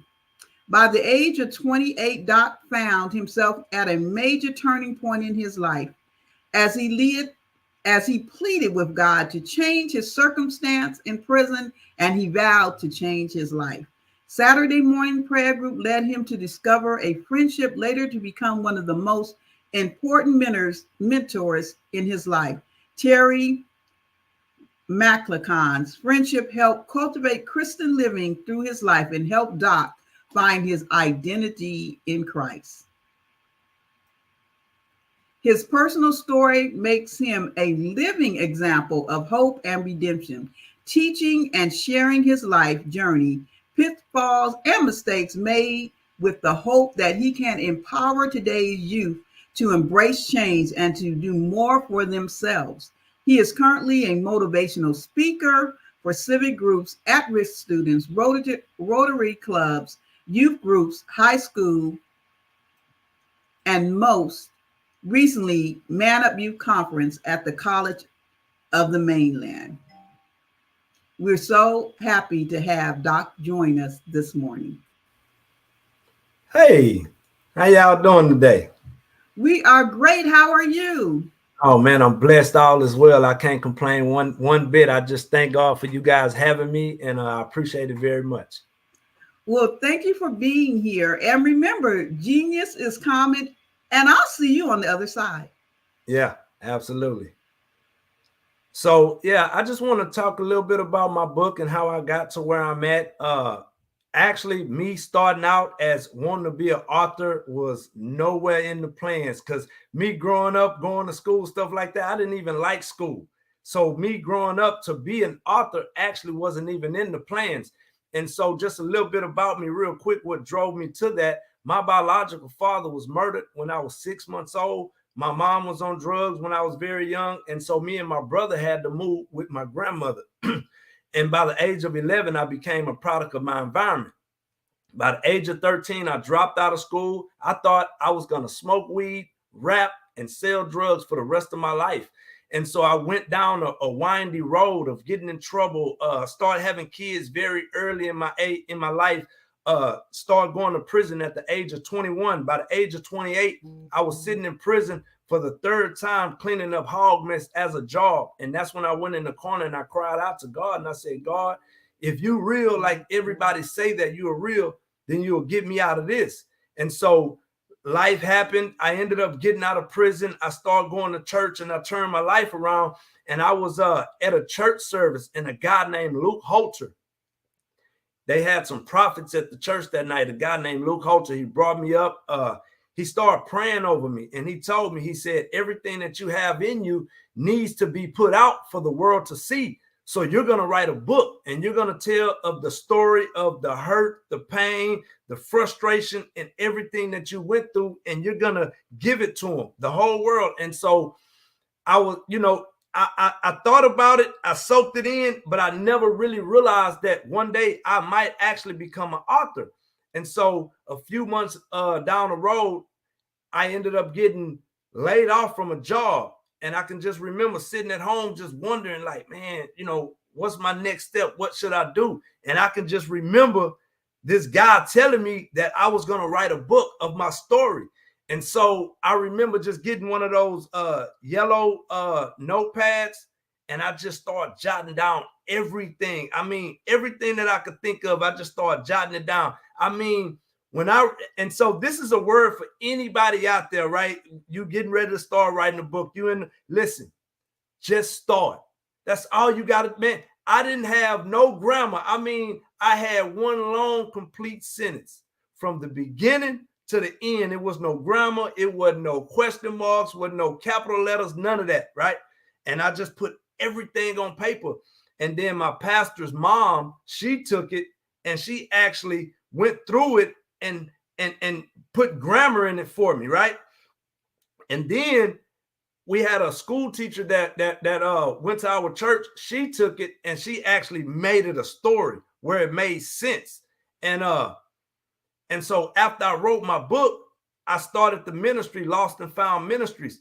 And I deemed myself to start reaching back to our youth, because if you think about it right now, our youth, it's a pandemic for them right now, right?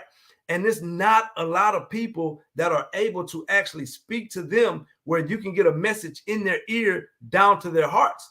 And so that's what I based it, because a lot of the stuff that I went through is when I was young. And so now I have a males mentorship group that I do in one of the middle schools here in Texas City. I travel back to the detention centers and go speak in the detention centers, and I go back to the prison. But my main focus now with my business, with Doc Amy Speaks and Closing a Dream, is to reach back to the youth and to help them understand that it doesn't matter where you come from. It doesn't matter what you've been through. It doesn't matter the last name, the color of your skin. None of that matters. The only thing matters is, what do you believe, right? And as people, we have to know that the Creator has placed something inside of each one of us. We all have a story to tell. And when we realize that we can turn our pain into purpose and turn our purpose into profits, then you realize that everything that you've ever went through in your whole life to this very moment, God is going to use all of that, because everybody is a blank canvas when we're all born, and we all have a story to tell. We all have a book to write. So I'm actually writing another book as we speak right now, called Close and a Dream, right? And Closing a Dream is a story of me. I was married, and I was married for a few years. We had a beautiful house out in Lago Mar subdivision, and the marriage didn't work. And we had like $112,000 in equity in our home, and I didn't fight for it. I woke up one morning and I was in the shower, and I heard the Lord say, "Closing a Dream." And I said, "What is that?"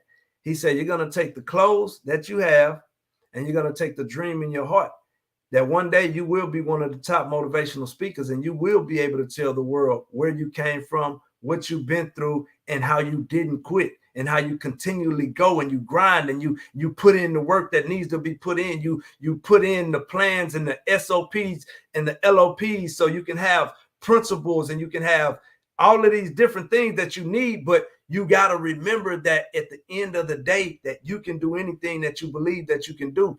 And so me, coming from where I come from and being an author that will one day be one of the have a New York Times best-selling book, I truly believe that people need to know my story and to see my story and to understand that, like right now, I still don't even like to write, right? I just thank God for ChatGPT and all of these other apps that I can speak into now, and it writes exactly what I need to write. But I know there's somebody somewhere that has a story that they're sitting on, and they believe that it won't help nobody, that they won't do. Listen, right? They told us that, and this is something that was told to me whenever I was in prison. They said, if you want to keep something from a black man, you put it in a book, because they believe that we don't read, right? And so you got to understand that your brain and learning how to read and the different things that we need to do to better ourselves as people together, right? We need these different literacy tools, right? We need the different things that we need to be able to grow and help each other as a community. And so me embracing change in my life and deciding that, you know what, I will put these pains on paper for the world to see. And I didn't hold no punches back. And I did not order none in time, because this interview and this opportunity came to me at such short notice. And I just grabbed it by the horns, because I believe that every opportunity that the Creator is presenting to us as people, we need to take those opportunities and we need to give it everything that we got, because opportunities nowadays, they're kind of hard to come by. So whenever it was presented to me, I absolutely jumped on it. And I thank God for the Black Business Network for seeing something in me and saying, hey, we've read and we heard about you and we see, and we want to expose you to our network of people and to show people all over the world that even a young Black man at 44 years old from Texas City, Texas, whose biological father was murdered when he was 6 months old, mom was on crack when he was 5, had to move with his grandmother and became a product of his environment at 11 years old, now sits in a seat in his own home and is on his way to being one of the top motivational speakers in the world because he didn't quit, right? Because we already have greatness inside of us. If you think about everything that we went through to get to where we at, we have overcome in our DNA. We are built to win, because if we was going to lose, we would have lost back there. But we kept on fighting. We kept on grinding. We kept putting a plan together, and we kept on evolving, and we're getting greater by the second. And us as people, we need to start coming together, because we are all we got. We are all that we got, and we realize us as a people come together with the resources, right? With the mentality, with the strength, with the influences that we have, we can do some major things, man. And we have to get out of the crab in the bucket syndrome that a lot of our people in our communities have when our communities are hurting. And if we don't start reaching and grabbing back to our communities, you got to realize we are the only ones that's going to reach back for us. Nobody's really reaching back for us unless it's benefiting them, right? And some of us doing the same thing to us. The only way we reaching back to some of us is if it's benefiting us. And we got to start looking at things different. And we got to start being entrepreneurs and Black men, Black strong men, showing these young men how real Black men act, right? Pull our pants up. And I used to be a part of the culture. That's why I know that it's meant for me to go back into the community and reach the at-risk youth and reach the young Black men and show them that it doesn't matter where you come from. And so for me to have these opportunities and to come and give my story and to show people where I come from, it's a blessing and it's an honor every opportunity that I get to come and do this. And again, I want to thank Black Business Network for giving me this opportunity.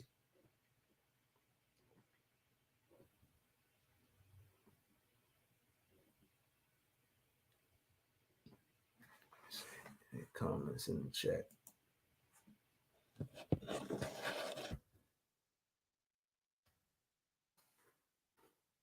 And so, okay. So some people may wonder, how did I go about writing my book? Like I said, I put it all together, and it took me like 2 weeks to write the book, right? I just put a whole bunch of a bunch of everything, all my thoughts on paper, and I just wrote it down. I wrote everything down, and I was able to put all my thoughts on paper, and I was able to hand it off to somebody. So if that's you out there and you're trying to figure out and you wonder, what steps do I need to take? How can I do this? Because it's really easier than you realize. I was able to self-publish.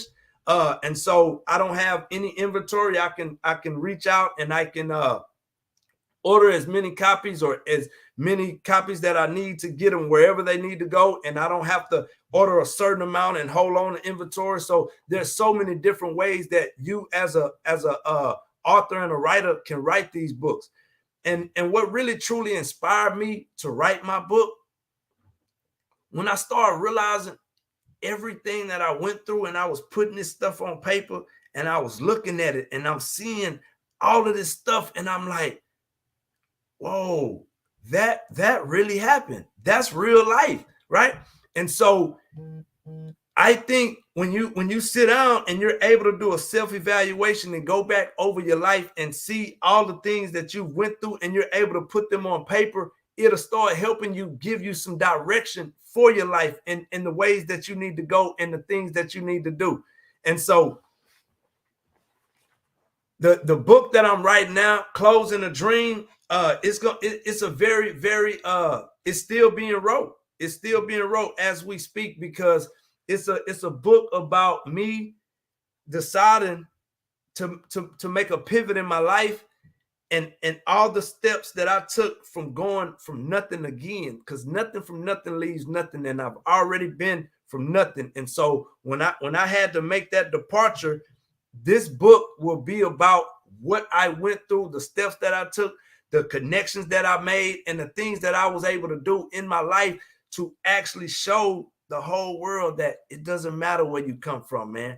And so again, I thank God for these opportunities that I continually get to be able to come and show the things that God is doing in my life, right? And one thing that I've learned as a man and as a Black man, that if you want to go far, you can't go by yourself. And as a man, we have to start really opening up. We got to start venting. We got to start talking to each other. We got to start working with each other. And we have to start doing things that are going to benefit other people, even when it don't benefit us. And coming together and putting our ideas together and walking together and strengthening each other. Because at the end of the day, as men, we are called to lead, protect, and provide, right? And a lot of times us as men, we're not doing that. We're letting the women step up and do that, right?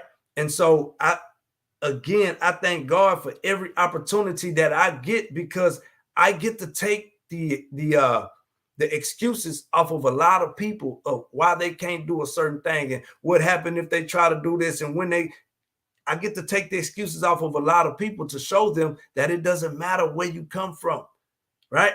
And so with these different networks that are out there in the world, the Black Business Network and all of these other different networks that are giving us opportunities to display our skills, our talents, and everything that we have to sow into these kind of networks, right? We have to show the support that they need so they can continue thriving, right? Because they're giving other people opportunities to show people, because guess what? A whole network of people would have never knew about Edward Amy if Black Business Network wouldn't have put the opportunity out to say, hey, we've heard that you're a speaker. We heard that you're a pretty good speaker. We want to give you an opportunity to come on our network, right? And speak to our community. Tell them who you are. Tell them where you've been. Tell them what you do. Tell them about your business, right? And so when we have business like this, we have to support these businesses, man. We got to do, like, it's amazing that as people coming from where we come from and everything that we've been through, right? We can still stand strong and continually do the things we need to do to evolve and be greater as a people. Oh, thank you. I love your passion. Your passion jumps right through the screen. You got that. I am hyped. I want to get my story out. Definitely. Thank you for sharing. And so you were, you went through the whole being in prison and coming out and writing your story. What are some of the tips you would give other men that are going through the same process? What has it meant for you internally to tell your story? It meant a whole lot to me, because I see a lot of people that come from where I come from, and they let certain roadblocks stop them from moving forward. And my advice to them is pick a direction and go, right? Because nothing is going to come easy, and every day of your life is a journey. And so once you pick a direction and you go, if you just keep going and don't stop, then you will never lose and quit. A lot of times we hit road, especially coming from where I come from, where you're trying to get a job because you don't really have a lot, and they telling you that we can't hire you because you got a felony, and the only other thing you can do is go back to where you come from, where all of this is going on, and then you have to make a decision when you're there. Do I keep trying, or do I just go back to what I know and keep doing that? And it's easy to just go back and keep doing that. But what are the consequences if you get jammed up again doing that? Then you back down to prison and having to do it all over again. So my biggest advice is, man, just pick the right direction and keep going. Don't quit. Now, what has been the response in the community? Because people might know you from that other life. Like, I'm from Long Beach. I know all about that life. What has been some of the reaction to them for you writing the book? What has been some of the response? I know you're new in the process, but what has been that response? And answering that question, also a follow-up question, what has been the response from your children as well? Oh, that's a very, very good one, right? So So the response for me writing the book, like I say, I published it in 2016. I got some great feedback. A lot of people, they got to see like the real deal Holyfield. I didn't hold no punches back. I put it all in there, me shooting my brother, everything. I put the raw and the real in there. And I got a lot of great feedback because people see me and they know where I come from, and it really blesses them because they know. And I tell them God is no respecter of a person. If he can do it for me, he can do it for you. You just got to believe it. And so honestly, with my kids, especially my older ones, it's a little different, right? Because I wasn't really there for them. I started having kids at 17 years old, right? And I didn't really start getting my life together and to start doing the right thing until I was 29 years old, sitting in prison, right? And so then when I get out, I'm trying to fix things, trying to get things right, but still not mending that relationship. And a lot of it is on me. I should have been going because they are the kids, right? But I'm still not really going back and mending it the way that I should be. So it's still some hurt and still some frustration and some anger there. And only time can heal those wounds. I've been reaching. I do the best that I can, but I'm at a point in my life, right? Energy is real, right? It can't be created. It can't be destroyed. It can only be transferred. And where I'm at in my life, I can't be around no negative energy. I don't care if it's my mama.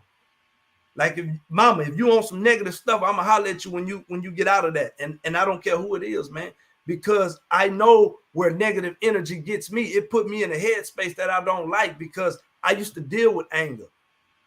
And so when I get mad and I get frustrated, if I go there, it's gonna be hard to pull me back. So I subtract myself from any environment that is not add no positivity to my life. And I don't care who it is.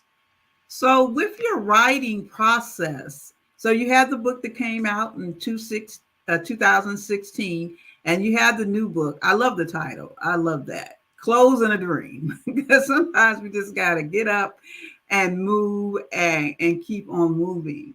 So from the last process to this process, I know you talked about it a little bit, but what have been some of the changes in your writing process? Because at first you were just writing from look, I have a story to tell. It may not sound good. It may not be grammatically correct, but I'm going to get my story out. And so what are some of the changes now, these years later, that in your writing process from when you first started? So now I already got somebody from the ground floor before I even start writing. I got somebody already that I could just shoot it to, and they putting it down for me. I already formulating it. Like I say, this book is still being wrote as we speak, right? Because I left in October 2022. Divorce was final in April 2023, and so this book is actually still being wrote as we speak. Okay. Well, that's a good place to be. I work with a lot of authors on my platforms. I used to teach a class. We're talking about this morning, saying you gave birth to the book. Now you have to raise it, because as writers, we're passionate, right? We just want to get the story out. But a lot of times writing, I always say that the writing is a passion, but being an author is a business. And it's such a great opportunity with all the tools that are out there now to really understand the business of being an author, because you got the book now. What are you going to do with it? And I love to get authors when they're at that point. And the last guest we had was the founder of the Harlem Book Fair. And I love some of the jewels that he left with us in that session before about surrounding yourself with a team of people who get it done. So you mentioned something, ChatGPT.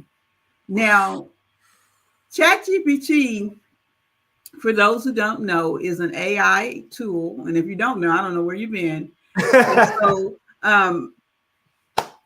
ChatGPT has been a help. How much have you leaned on it, and what are some of the takeaways that you would say for? I'm gonna let you answer that, and then I'm gonna answer it myself. Okay. Say, listen, listen, this is how much I've leaned on ChatGPT. So last year I was working at a school. For whatever reason, they changed the program that I was working for and they switched it up, right? And I realized that when you give people the power to feed you, you give them the power to starve you. I sat down with one of my brothers. He helped me build a whole curriculum for a males mentorship group called Be the Change Over Behavior, Leadership Skills, and Life Skills. And I actually go into the middle school and teach that curriculum that I built on ChatGPT.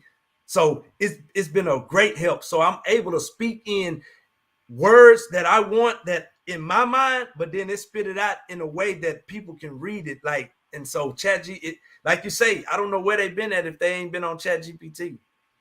Yeah, and it's important because we are in that gap where technology, we want to use it as a tool, but we don't want to use it as being our voice. And it's important when writers use that, which it seems like you have, that you understand that it's a tool and not a substitute for that. And it's going to be interesting. I'm glad I'm not a college professor, or I'm not writing papers, because now we're in a situation where AI models are very challenging. I know we had all the APA rules and citation rules that we had to go on, and we have to be careful when we use this technology. So yeah, I'm working on the second edition of my second book, and I ran one of my chapters through ChatGPT just to kind of see what it would spit out. I wrote the whole chapter and then I ran it through there. And one of the things I talked about was the way I do laundry, and I separate my blacks from my whites, my colds from my hots, and I have a whole system. I'm getting better now. It just take me like 5 loads. I'm going somewhere with this story. So I talked about that process in chat, and I put it in ChatGPT, and it spit out that I segregate my laundry between yes, exactly, the blacks and the white. So I share that story with people to let them know these are tools, but you still have to go back and fine tune, because especially as an African American woman, I do not want to talk about that I segregate my laundry between the black and white. So that really is a great illustration of how we can use these tools, but we still can't totally lean on them to be our voice and to make sure that they got it right, because they're a blessing. I do I have 3 magazines, and I have 4 websites that I maintain. So there's a lot of copies, and I'm always posting on social media between our platforms and the different things that we do. So ChatGPT from that standpoint has been absolutely amazing. But what it taught me with that instance of my book, that these are tools and they are not to be they're not replaced. the final. You got it. Yeah, yes, absolutely. But they give people a chance to refine their voice, and that's the beautiful thing. And it sounds like how you use technology. Now, have you thought about reaching back and helping other men write books? So I actually got two young men that I'm helping write a book right now. One of them actually lived through Katrina, where he had to sit on the roof for 2 or 3 days before people came and got him. And it's just, and I told him, we got to write that. People need to hear that story, man, because it's a lot of Katrina evacuees that can relate to that story. And so, yeah, I got one young man doing that. But I think I've really showed a lot of people, and I've inspired many others that, yeah, no matter where you come from, you can get it done. Well, that's good, because it's so important, especially in the time that we're living in now, around books and literacy, and about in particular, our Black stories not being told, and that revisionist history. So it is very important now more than ever that we do have books, we do have examples, and we are telling our stories, whatever that story may look like. That we are reaching back and we are letting people know our stories and getting our stories out there, and encouraging reading. will change your life. It will Man, absolutely change your life. And we look to the kids as our future, which is a beautiful thing, but we need to look to our peers too, because they are the people that are raising the future. Yeah, no, absolutely. Sometimes we're not looking brother to brother. And if my thing is, we change the parents and the parents model that behavior, then we're going to raise a generation that is way ahead of where some of us have started from. And sometimes we leave the parents behind, or we leave the caretakers behind, but we need to reach out to them. So I love that you're working with other young people as well. Like, the older I get, everybody gets younger.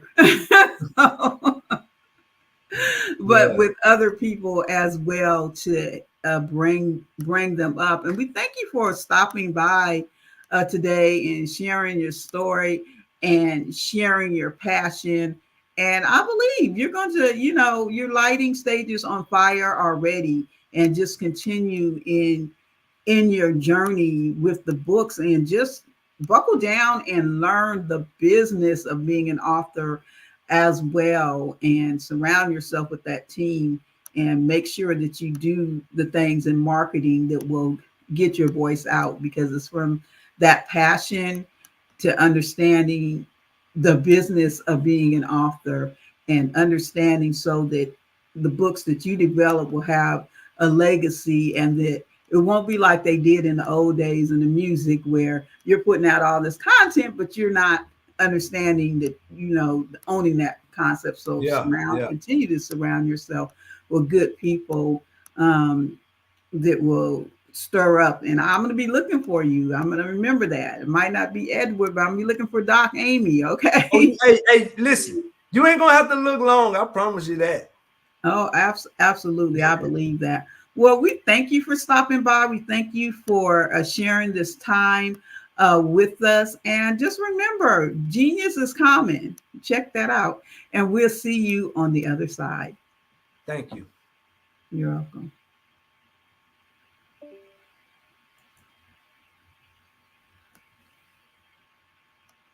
Wow, that was, we've just been having a good time here this morning, haven't we? We have been talking to so many interesting people from all different phases in the writing journey. But let's not forget why we're here as well. We are here to help scholars. The Black Business Expo's mission is to raise funds for high school seniors going to college or K through 12 entrepreneurs. The Expo is a fundraiser for students. You may go to www.blackbusinessexpousa.com to donate to the scholarship fund, or use the Cash App that's on the screen, $BBXUSA. Our goal is to give laptops to up to $5,000 to 10 students. Students can register online at www.blackbusinessexpousa.com. I want you to know that every single dollar counts. We want to remind you to donate to the scholarship fund. We also want to thank our Black Business Expo USA sponsors for February 2024. And they are NC-100, Moody Capital Partners, Suede Soul, Lotus Ritchie Coaching and Training, Carolina, Virginia Minority Supplier Development Council, Step Management, The Hello LLC, Barbara H. Smith LLC, Margie McLean Foundation Incorporated, Genius is Common, 5-Star VDM Media, Earth Essentials, Mullane Shani Global, Executive Woman Success Institute, The Quality Coaching Company, Superwoman Business Services, Creative Force Studios, Lee Entertainment, Artistic App Design, Black Business Expo USA. Remember, genius is common. I will see you on the other side. Over the past few years, we've seen the growth of existing and new initiatives focused on financial inclusion, building global networks, and reducing the wealth gap in response to the idea there's not enough seats at the table. Whether their outcomes are to increase the representation of Black executives on corporate boards, ensure an inclusive global economy, or to create new U.S. African commercial pathways, the strategies are often carried out by separate programs. The question is, should they be? With the continent of Africa being home to more than half of the world's fastest growing economies, the youngest workforce, over 400 companies generating more than $1 billion annually, 700 generating more than $500 million annually that are poised for growth, and being the destination of nearly $5 billion in venture capital in 2021. Diversifying U.S. and Africa commercial engagement by building bridges between African businesses and their U.S. diaspora should begin being seen as mutually beneficial. From helping to reduce Africa's enormous capital gap to catalyzing two-way trade opportunities, the COVID-19 global pandemic hopefully has taught us that global challenges and opportunities are more interconnected than we thought. During the pandemic, African companies like Unicorn Flutterwave, insurance provider Reliance Health, ride-hailing app Yasir, and 54Gene, the continent's first bank of DNA on people of African descent, proved that when African companies have access to networks, capital, and information, they grow big, grow fast, and create solutions that are valuable to the world. This is why Be Direct was created. We are the first U.S.-based but African-centric board preparedness and board search company designed to connect U.S. Black talent and corporations to African businesses. Unique and fundamental to Be Direct's success is our process of helping board candidates adapt their experience and networks to an African context before they're connected to high-growth companies that are looking to locally and globally scale. From our focus groups with African business execs and government leaders, we don't ignore the sentiment that business is easy, but people are hard. Having a pool of board candidates with hard-to-access networks and extensive experience across the business life cycle, including successfully raising capital, is table stakes for an initiative like this. So yes, we have that. But corporate or entrepreneurial success in the U.S. does not guarantee success in Africa. Developed alongside industry partners on the continent, our training program, Be Direct Prep, is designed to transpose their experience to create cultural comfort, understanding, and a commitment to helping businesses in Africa scale. Our board governance sessions are African, continental, and country-specific, integrated with cultural awareness and dexterity training, masterclasses led by African industry execs, and mentoring and coaching from African continental-based facilitators. But even more unique to Be Direct Prep, we cap off our training program with an immersion trip to help candidates that have not been to Africa before see and feel Africa's complexity and opportunity from African soil. We all know traditional network-based board placement has historically left a lot of us out of ever really being in the paid board pipeline. Our strategy supports the work of many great organizations that are successfully filling seats at U.S. board tables by creating more tables for those that are still left on the sideline. It's time to start seeing the role and value of U.S. Black talent and businesses on the continent of Africa differently. Old perceptions and habits limit economic inclusion. Let's transition Black talent and the African businesses they will support from the periphery of the global economy to its core. Living in a global lockdown, we all know now how fast local and global economies can change, and see the value of having businesses that hire, strengthen local value chains, and even grow globally. Status quo in any form holds back progress. We must democratize U.S.-Africa commercial engagement by socially and economically connecting cultures that have long been disconnected. It's time for Africa's U.S. diaspora to redefine their global value by helping African businesses scale continentally and globally.